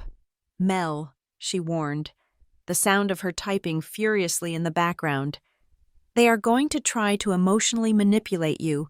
They are going to cry. They are going to gaslight you. And if that does not work, they might try to get you to admit to something they can use against you in court." "I can handle them," I said. "Do not go in there unarmed," Tessa commanded. "I want your phone recording from the second you step out of your car. Do not turn it off. Do not drink anything they give you. And for the love of God, do not agree to help them." I drove to the old house in Briarwood Falls under a sky that was pitch black and starless. The house looked exactly as it had on that fateful Christmas Eve a year ago. The wreath was still on the door, though the needles were turning brown. The lights were on, casting a yellow, sickly glow onto the snow-dusted lawn. When I walked inside, the heat hit me like a physical wall. They had the thermostat cranked up to 80 degrees, likely to combat the drafty windows they had never bothered to fix, probably because they had spent the repair money on Vanessa's wardrobe. The smell was the same: artificial cinnamon, roast chicken. It was a sensory echo of the trauma, designed to transport me back to the role of the submissive daughter. Robert and Vanessa were sitting in the living room. They had staged the scene perfectly.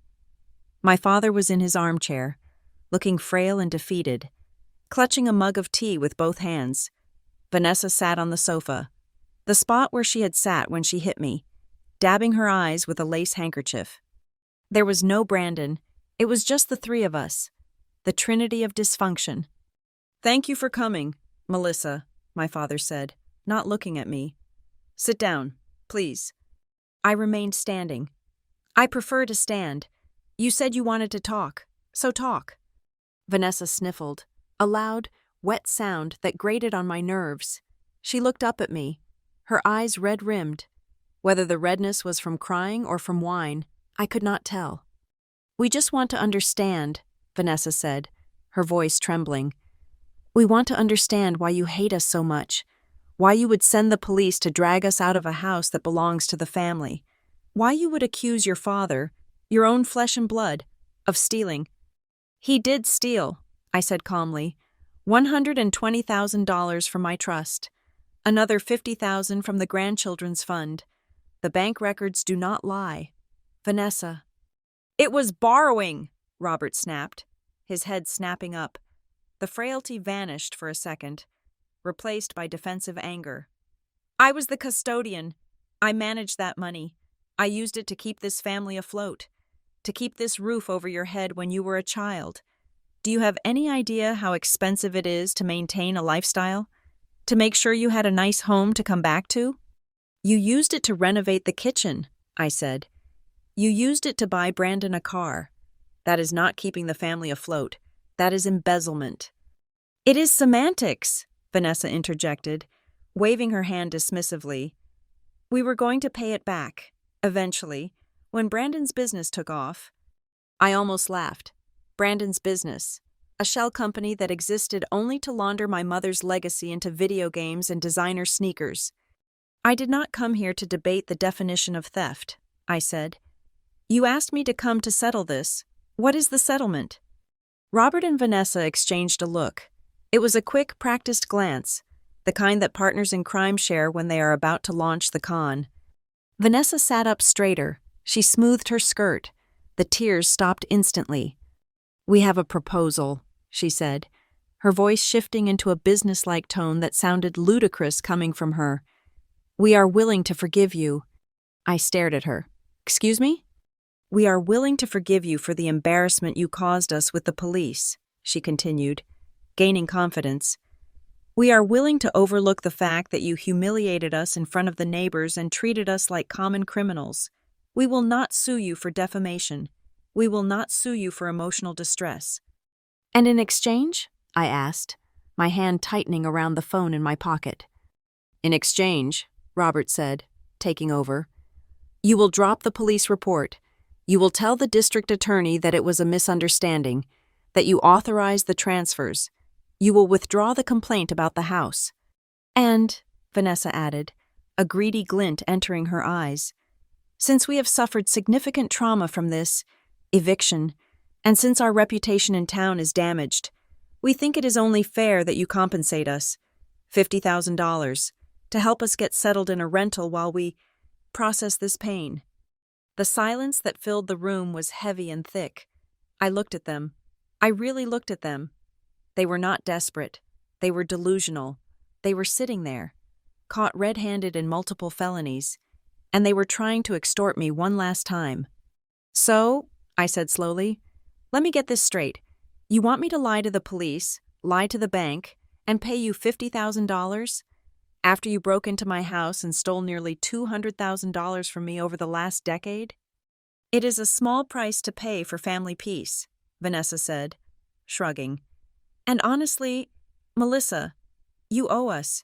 You have been so difficult lately, so sensitive, ever since that Christmas. You have been holding a grudge. You have been looking for a reason to punish us." "That Christmas," I repeated. "You mean the Christmas you hit me?"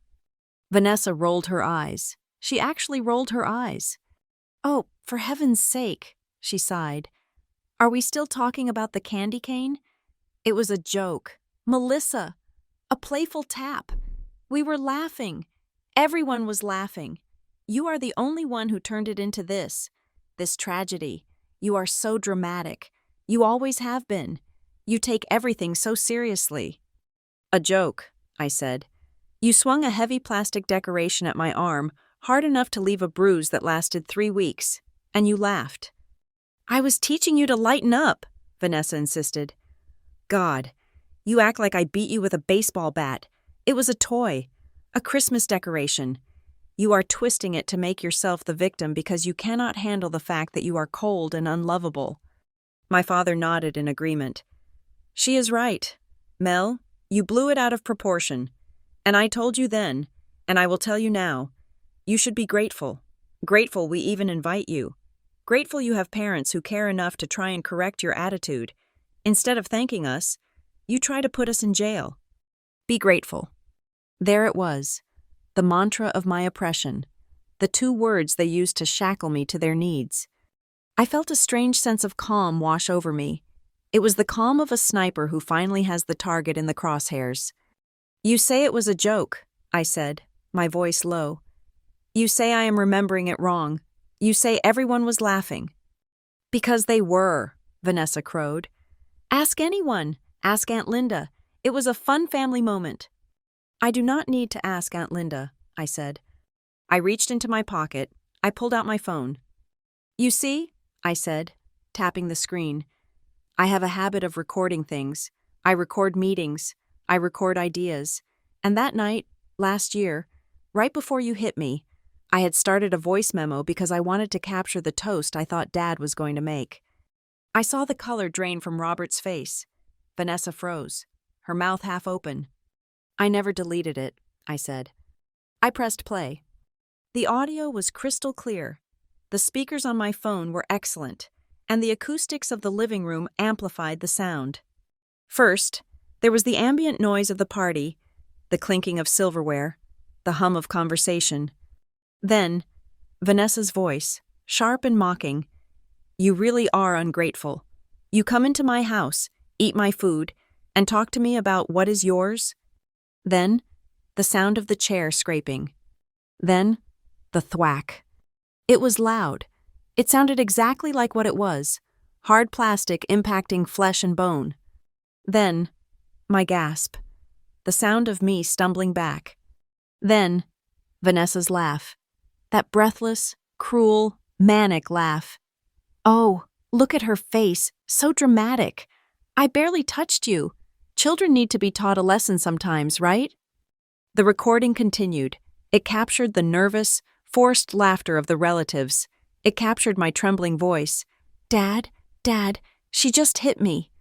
And then, Robert's voice. the voice of the man sitting right in front of me now. "Melissa, stop making a scene. It was a joke. You should be grateful you still have a roof to come home to. You should be grateful we even invite you. Do not ruin Christmas for everyone else, just because you cannot take a little discipline." I let the recording play until the end, until the sound of my own voice saying, "Thank you for the lesson," filled the room. Then I hit pause. The silence that followed was not the heavy silence of before. It was the vacuum of a bomb blast. Vanessa was pale, her mouth opening and closing like a fish out of water. She could not deny it. She could not spin it. The malice in her voice on the recording was undeniable. It was not the voice of a playful mother. It was the voice of a bully. Robert was staring at the floor. He looked shrunken. He knew what that recording sounded like. He knew that to any objective listener, to a jury, to a judge, to the neighbors, he sounded like a monster. "That," I said, holding the phone up like a lantern in the dark, "is not a joke. That is assault, and that is emotional abuse." You recorded us?" Vanessa whispered, her voice barely audible. "In our own home?" "New York is a one-party consent state," I said, my voice hard as flint. "And so is this state. I can record any conversation I'm a part of, and I am very glad I did." I took a step closer to them. "You asked me to come here to talk about a settlement," I said. "Here is my settlement. I am not dropping the charges. I am not withdrawing the theft report. And I'm certainly not paying you $50,000. I looked at my father. He refused to meet my eyes. "For 30 years, you told me to be grateful." I said to him, "You told me to be grateful for scraps. You told me to be grateful for a roof that I paid for. You told me to be grateful for a mother who hit me." I turned to Vanessa. "And you," I said, "you wanted to teach me a lesson? You did. You taught me that the only way to deal with a parasite is to cut it off." "Melissa, please," Robert croaked, tears finally spilling down his cheeks. Real tears this time, tears of fear. "We are your parents." "No," I said, "you are defendants." I turned around and walked toward the door. The heat of the house felt suffocating, clawing at my skin, trying to keep me there. "If you walk out that door," Vanessa screamed after me, her voice cracking with desperation, "you are dead to us. Do you hear me? Dead." I stopped with my hand on the doorknob. I looked back at them one last time. They looked small. They looked pathetic. They looked like two people trapped in a web of their own making, waiting for the spider to come. "I was dead to you the moment I stopped being your ATM," I said. I opened the door and stepped out into the cold night air. It was freezing, but it felt clean. It felt pure. I walked to my car, got in, and stopped the recording I had started when I arrived. I saved the file. I named it The Final Offer. Then I sent it to Tessa. I started the engine and drove away from the house, leaving the lights and the smell of cinnamon behind. I did not look back in the rearview mirror. I did not need to. I knew exactly what was happening in that living room. The realization was setting in. The walls were closing in. And for the first time in my life, I was not the one trapped inside. The hearing was scheduled for December 20th, just 4 days before Christmas. The timing felt like a grim cosmic joke, or perhaps a poetic alignment of the stars. Exactly 1 year ago, I had been sitting in a living room smelling of cinnamon, nursing a bruised arm and a shattered heart. Now, I was sitting in the sterile, fluorescent-lit waiting area of the county courthouse, checking the battery level on my phone and feeling absolutely nothing but a cold, hard resolve. Outside, the world was consumed by the festive frenzy. The courthouse lobby had a sad, artificial tree in the corner, decorated with generic silver baubles that looked like they had been bought in bulk in 1995. Inside courtroom 302. However, there was no holiday cheer. There was only the smell of floor wax and the low hum of impending ruin. When the bailiff called us in, I saw them. Robert and Vanessa were not sitting together. That was the first thing I noticed. In the past, they had always been a united front, a two-headed monster of dysfunction.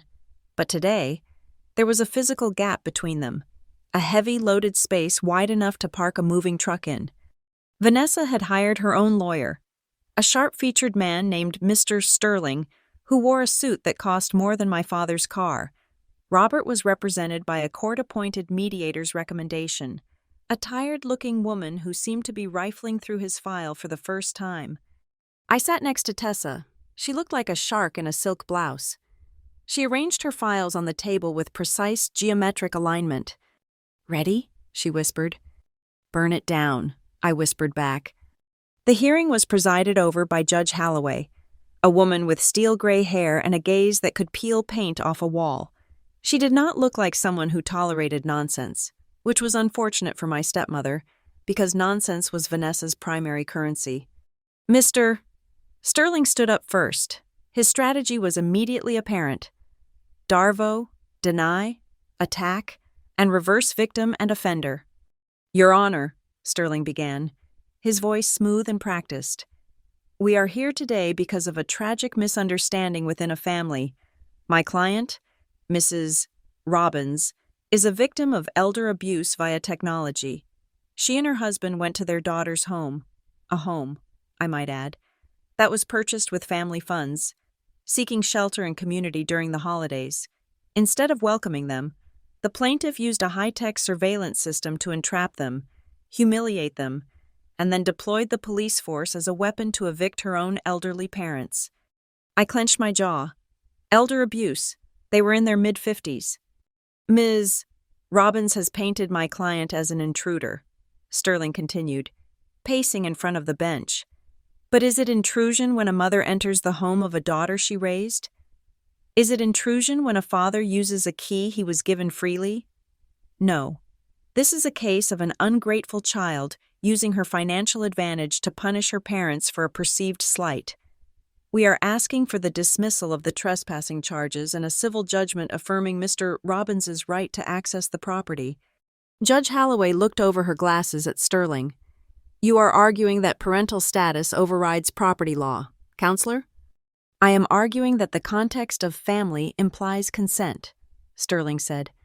Tessa stood up. She did not pace. She did not use flowery language. She simply connected her laptop to the courtroom's display system. "Your Honor," Tessa said, "we can debate the philosophical implications of family all day, or we can look at the reality of what happened on Tuesday, December 12th. She pressed a button. The large screen on the wall flickered to life. The Sentinel footage played. There was no sound at first, just the image of the white box truck backing into my driveway. The courtroom watched as the movers lowered the ramp. Then, the audio kicked in. Vanessa's voice filled the room, sharp and commanding. "Put my sofa right here in the center. The master bedroom, obviously, the one with the big window." I saw Vanessa stiffen in her seat. She refused to look at the screen. Then, the camera switched to the interior view. Brandon walked into the frame, carrying a box. His voice was clear as a bell. "Finally, I am so glad to be out of that cramped apartment. This place is huge." Tessa paused the video right there. Brandon's face was frozen on the screen, looking around my foyer with greedy anticipation. "Your Honor," Tessa said, turning to the judge, "this was not a visit. This was not a holiday drop-in. Mrs. Robbins brought her own furniture. She ordered the movers to place her bed in the master bedroom, my client's bedroom, and her son explicitly stated they were escaping their own apartment. This was a relocation, a hostile takeover of a residence they do not own, do not rent, and were explicitly told they could not occupy." Judge Holloway turned to Mr. Sterling. "Does your client have a lease?" "No, Your Honor, but—" "Does she have a deed?" "No, but the father—" "The father is not on the deed either." The judge cut him off, tapping a document on her desk. "I have the title right here. Melissa Robbins, sole owner, no liens, no cosigners, in the state of New York. A key given for emergency purposes does not constitute a transfer of tenancy rights.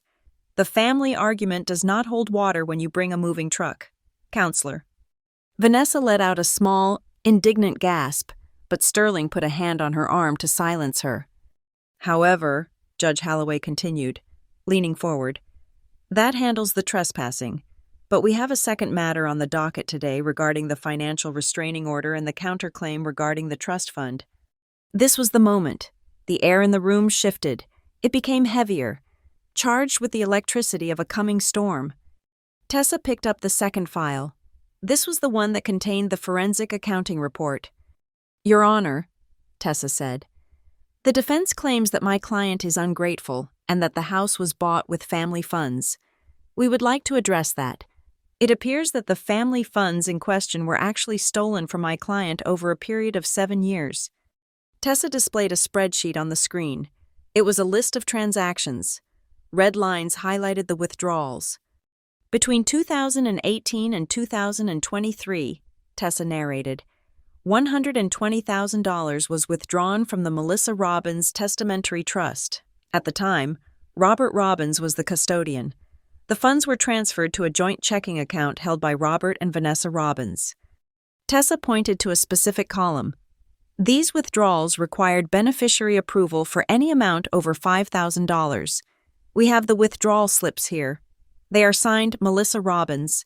However, we also have the travel records proving that on the dates of 3 of these major withdrawals, my client was not even in the country. She pulled up the digital signature analysis. "The IP address used to sign these documents," Tessa said, her voice ringing with finality, "matches the IP address of the residential internet service at Robert and Vanessa Robbins' home in Briarwood Falls. Someone sat at their kitchen table, logged into the trust portal, and forged my client's signature to steal her money." The silence in the courtroom was absolute. Judge Holloway looked at the spreadsheet. Then she looked at Robert. "Mr. Robbins," the judge said, "you were the custodian. Did you authorize these transfers?" My father stood up. He looked terrible. His suit hung loosely on his frame, and his hands were shaking. He opened his mouth to speak, but no sound came out. And then it happened. The twist that I had suspected but never truly prepared for. Vanessa stood up. She did not wait for her lawyer. She did not wait for permission. She stood up and pointed a shaking finger at her husband. "I did not know it was illegal," she blurted out. "Mr. Sterling looked horrified. "Mrs. Robbins, sit down." "No!" Vanessa shouted, her voice shrill with panic. "I am not going to jail for this. I did not know. Robert told me it was fine. He told me he had permission. He said he was investing the money for her. He said, 'Sign this, Ness. It is just paperwork for the bank. I just did what my husband told me to do.'" I stared at her. My father stared at her. It was breathtaking in its cruelty. She was throwing him to the wolves to save herself. She was playing the role of the ignorant, obedient housewife, a role she had never played a day in her life. This was the woman who managed their household budget with an iron fist, who knew the price of every item in her closet, and now she was claiming she was just a helpless puppet. "He told me the kitchen renovation was an investment," Vanessa cried, tears streaming down her face, real tears of terror this time. "He told me the money for Brandon's car was a loan he cleared with Melissa. I believed him. He is the father. He is the one with the access. Why would I question him?"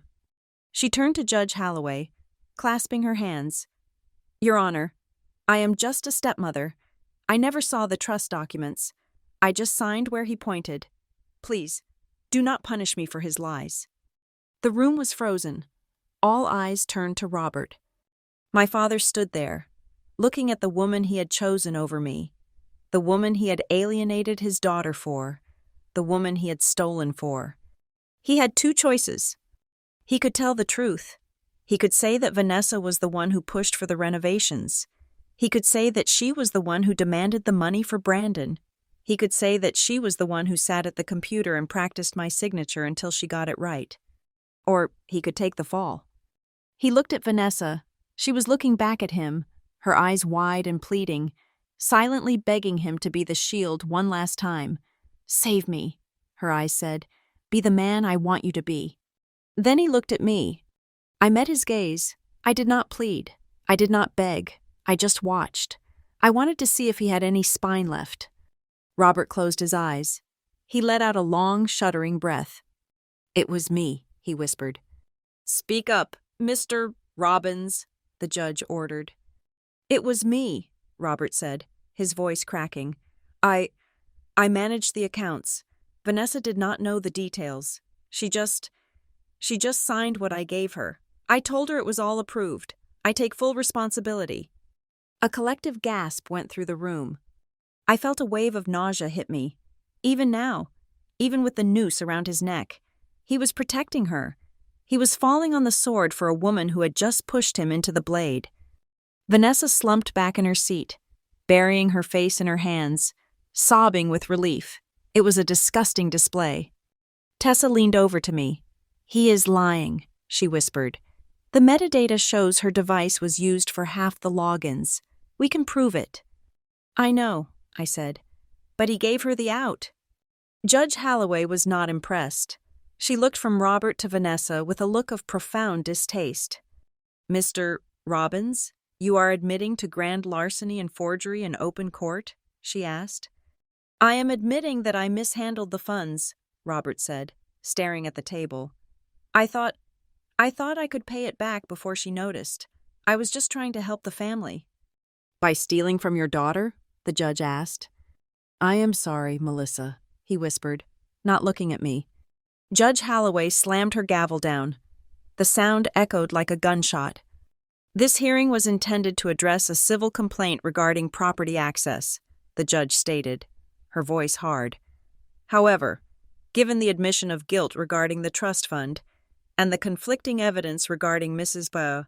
Robbins's involvement, and frankly, Mrs. Robbins, I find your claim of total ignorance highly convenient given the IP logs my clerk is currently reviewing. I am not issuing a final ruling today." She shuffled her papers. "I am freezing all assets belonging to both Robert and Vanessa Robbins immediately. I am ordering a full forensic audit of all accounts, joint and separate, and I am referring this transcript to the district attorney's office for potential criminal charges against both parties." She looked up at the calendar on the wall. "We will reconvene for the final verdict on the civil matter and the asset restitution plan in 4 days," she said, "on December 24th, Christmas Eve." She looked directly at me. "It seems appropriate," she added dryly. "Court is adjourned." I stood up. My legs felt shaky, but I forced myself to walk straight. Vanessa was already hustling out of the courtroom with Mr. Sterling, not waiting for my father. She did not look at me. She looked like a rat scuttling off a sinking ship. My father remained at the table, his head in his hands. His court-appointed lawyer was patting his shoulder awkwardly, gathering her papers. I walked past him. I wanted to say something. I wanted to scream at him. I wanted to shake him and ask him why he loved her more than he loved the truth. But I realized there was nothing left to say. He had made his choice. He had chosen to be a martyr for a cause that did not exist. He had chosen to be a villain in my story so he could be a hero in hers. I walked out of the courtroom and into the lobby. The artificial tree was still there, twinkling sadly. Tessa walked beside me. "We got them," she said. "The judge knows she is lying. The DA will see right through that obedient wife act." "I know," I said. "Are you okay?" Tessa asked.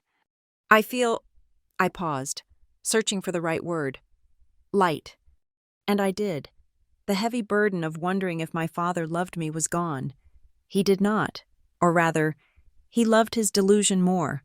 And knowing that, really knowing it, with evidence and court transcripts to prove it, was a strange kind of freedom. "Christmas Eve," I said, buttoning my coat.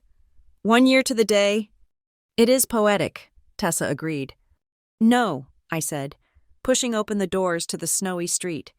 "It is reckoning." I walked out into the cold air. The wind hit my face, biting and sharp.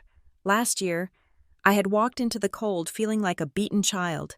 This year, I walked into it as a woman who had just watched her monsters turn on each other. The final act was coming, and this time, I would not be the one holding the candy cane. I would be the one holding the gavel. Snow was falling again on Christmas Eve. It was the heavy, wet kind of snow that clung to your eyelashes and turned the world into a muted, grayscale photograph. Exactly 1 year ago, I had driven through a storm like this to a house that smelled of cinnamon and betrayal, where I was beaten with a plastic decoration and told to be grateful for the privilege. This year, I was not driving to a family dinner. I was driving to the county courthouse. The building loomed out of the white haze, its stone pillars looking more like the gates of the underworld than a hall of justice.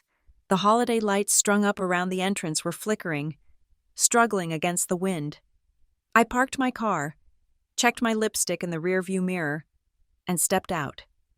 I was wearing a coat I had bought with my own money, boots that were sturdy enough to crush ice, and an expression that gave away absolutely nothing. I walked into courtroom 302. My father and Vanessa were already there. They sat at the defense table, separated by two empty chairs, staring straight ahead. The air between them was so cold it could have frozen the water in the pitcher on the judge's bench. Judge Holloway swept into the room at 10 o'clock sharp. She did not look like she was in the holiday spirit. She looked like a woman who wanted to deliver a verdict and go home to her family. "We are back on the record," Judge Holloway said, adjusting her glasses. "I have reviewed the forensic accounting reports submitted by the plaintiff's counsel, as well as the logs provided by the Sentinel security system. I have also reviewed the transcripts of the previous testimony." She looked down at the defendants. "Regarding the complaint of criminal trespass and the petition for a permanent restraining order," the judge began, her voice echoing in the silent room. "The court finds that the defendants, Vanessa Robbins and Brandon Miller, entered the property at 14 High Ridge Lane with the clear and documented intent to establish residency without the owner's consent. The video evidence of furniture relocation and the verbal admissions regarding escaping their previous residence are irrefutable." Vanessa let out a small, strangled sound, but the judge ignored her. "Therefore," Judge Holloway continued, "I am granting a permanent restraining order against Vanessa Robbins and Brandon Miller. You are prohibited from coming within 500 feet of the plaintiff. Melissa Robbins, or her property. You are prohibited from contacting her by phone, email, or third party. Any violation of this order will result in immediate arrest. The claim of family privilege is hereby null and void." I felt a knot in my chest loosen. It was done. The fortress was legally sealed. "Regarding the financial matter," the judge said, shifting the papers, "the forensic audit is damning. It is the finding of this court that Robert Robbins, while acting as custodian for the Melissa Robbins Testamentary Trust, authorized the withdrawal of $170,000 over a period of 7 years for personal use, including home renovations and vehicle purchases for non-beneficiaries." My father flinched. He looked small. He looked like a child waiting for the belt. "Mr. Robbins," the judge said, looking directly at him, "you admitted to this mismanagement. However, the evidence suggests you did so under significant pressure and potentially fraudulent manipulation by your spouse. Regardless of the dynamic, you were the fiduciary. You are liable." "I am ordering full restitution," Judge Holloway declared. "You have 24 months to repay the principal amount plus interest to the plaintiff. A lien will be placed on your primary residence until the debt is satisfied. If the debt is not cleared, the property will be seized and sold." It was the death knell of their lifestyle, their house, the house where I grew up, the house Vanessa had renovated with my money, was now collateral for their theft. "Court is adjourned," the judge said, banging the gavel. "Merry Christmas."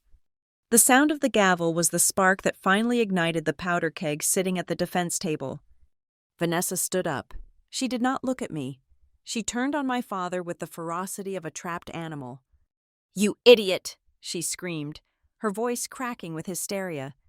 "You told me you handled it. You told me the money was ours. Now I am banned? Now I am homeless?" "Ness, please," my father begged, reaching for her arm. "We can figure this out. We can appeal." "Appeal with what money, Robert?" she shrieked, slapping his hand away. "You have nothing. You are nothing. I spent 10 years taking care of you, tolerating your boring stories and your miserable daughter, and this is what I get?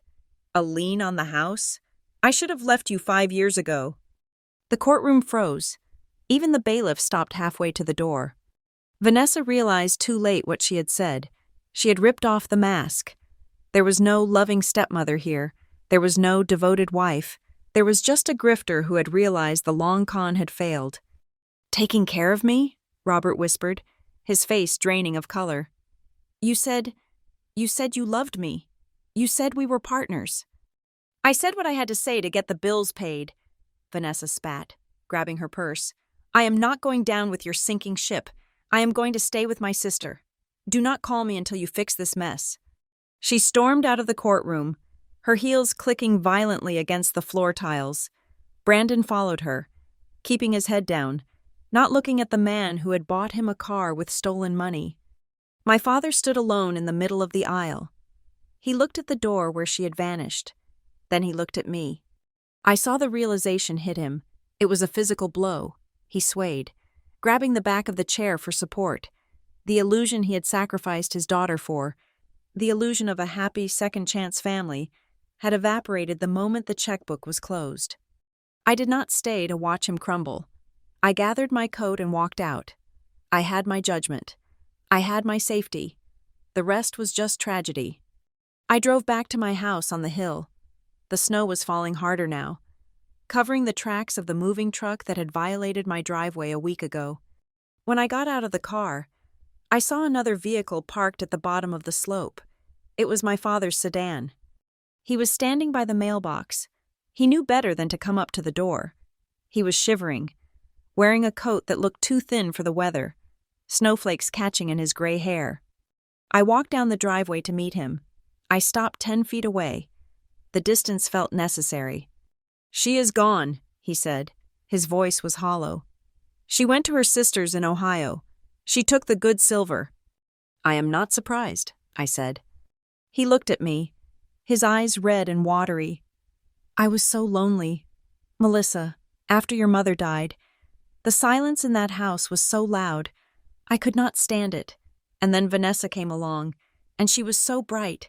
She filled up the rooms. She made me feel like I existed again." He wiped his nose with a shaking hand. "I knew she spent too much. I knew she was hard on you, but I was so afraid that if I said no, if I stopped the money, she would leave, and I would be back in the silence." "So you paid her to stay," I said, "with my money." "I thought I was buying a family," he whispered. "I thought if I just gave her what she wanted, we could all be happy. I told myself it was an investment. I told myself you would understand." "I understand that you were lonely." "Dad," I said, my voice soft but unyielding, "but loneliness is not an excuse to let someone abuse your child. It is not an excuse to let someone hit me with a candy cane and tell me it is love. It is not an excuse to steal the only thing Mom left me." He sobbed, a sharp, jagged sound. "I am so sorry. Mel, I am so sorry." I looked at him. I looked at the man who had taught me to ride a bike, who had read me bedtime stories before the grief broke him. I did not feel the burning rage I had felt in the courtroom. That fire had burned itself out, leaving behind a clean, dry sadness. "I do not want to destroy you, Dad," I said. "I do not want revenge. I just want to be safe. I want to know that when I walk into my own home, I am the one holding the keys." "I will pay you back," he promised. "Every cent. I will sell the house if I have to." "You will," I agreed. "But more than that, things have to change. Vanessa is never allowed here. Not in my driveway, not in my house, not in my life. If you see her, if you bring her around, I will cut you off completely." "I know," he said. "And if I help you," I continued, "if I help you navigate this debt so you do not end up on the street, it will be on my terms. No joint accounts, no cash transfers. I will pay your utility company directly. I will pay the grocer directly.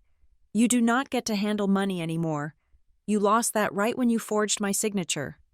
He nodded, defeated and relieved all at once. Okay, Mel, anything." "Go home, Dad," I said.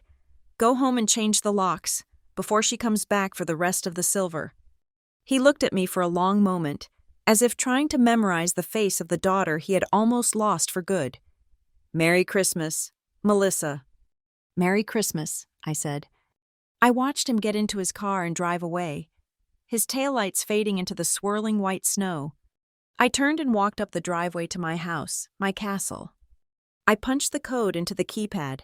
The light turned green. The lock clicked open with a satisfying heavy thud. Inside, the house was warm and quiet. It did not smell of fake cinnamon or performative joy. It smelled of clean air and pine. I walked into the living room, in the corner, where Vanessa had tried to shove her floral sofa. Stood a small Christmas tree.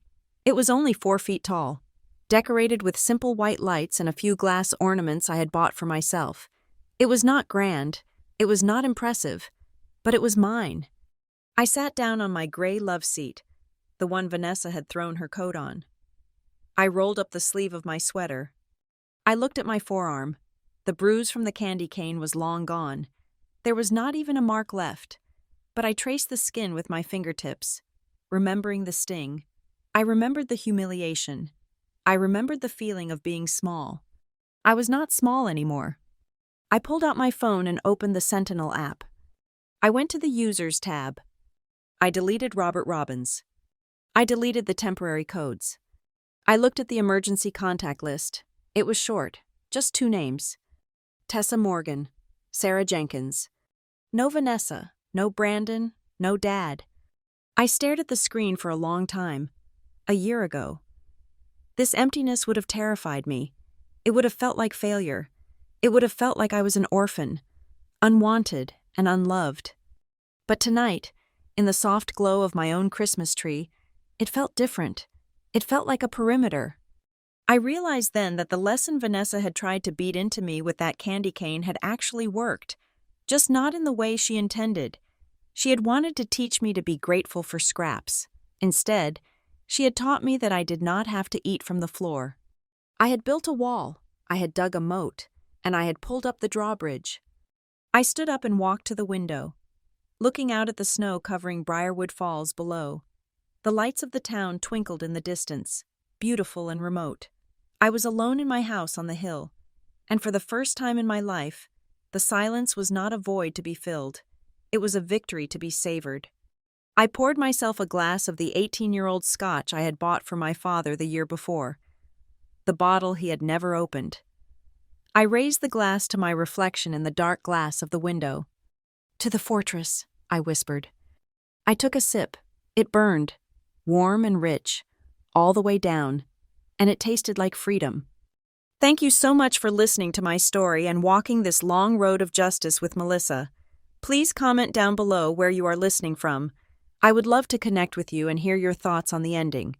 If you enjoyed this story, please subscribe to Lila Revenge Stories, like the video, and hit that hype button so this story can be heard by even more people.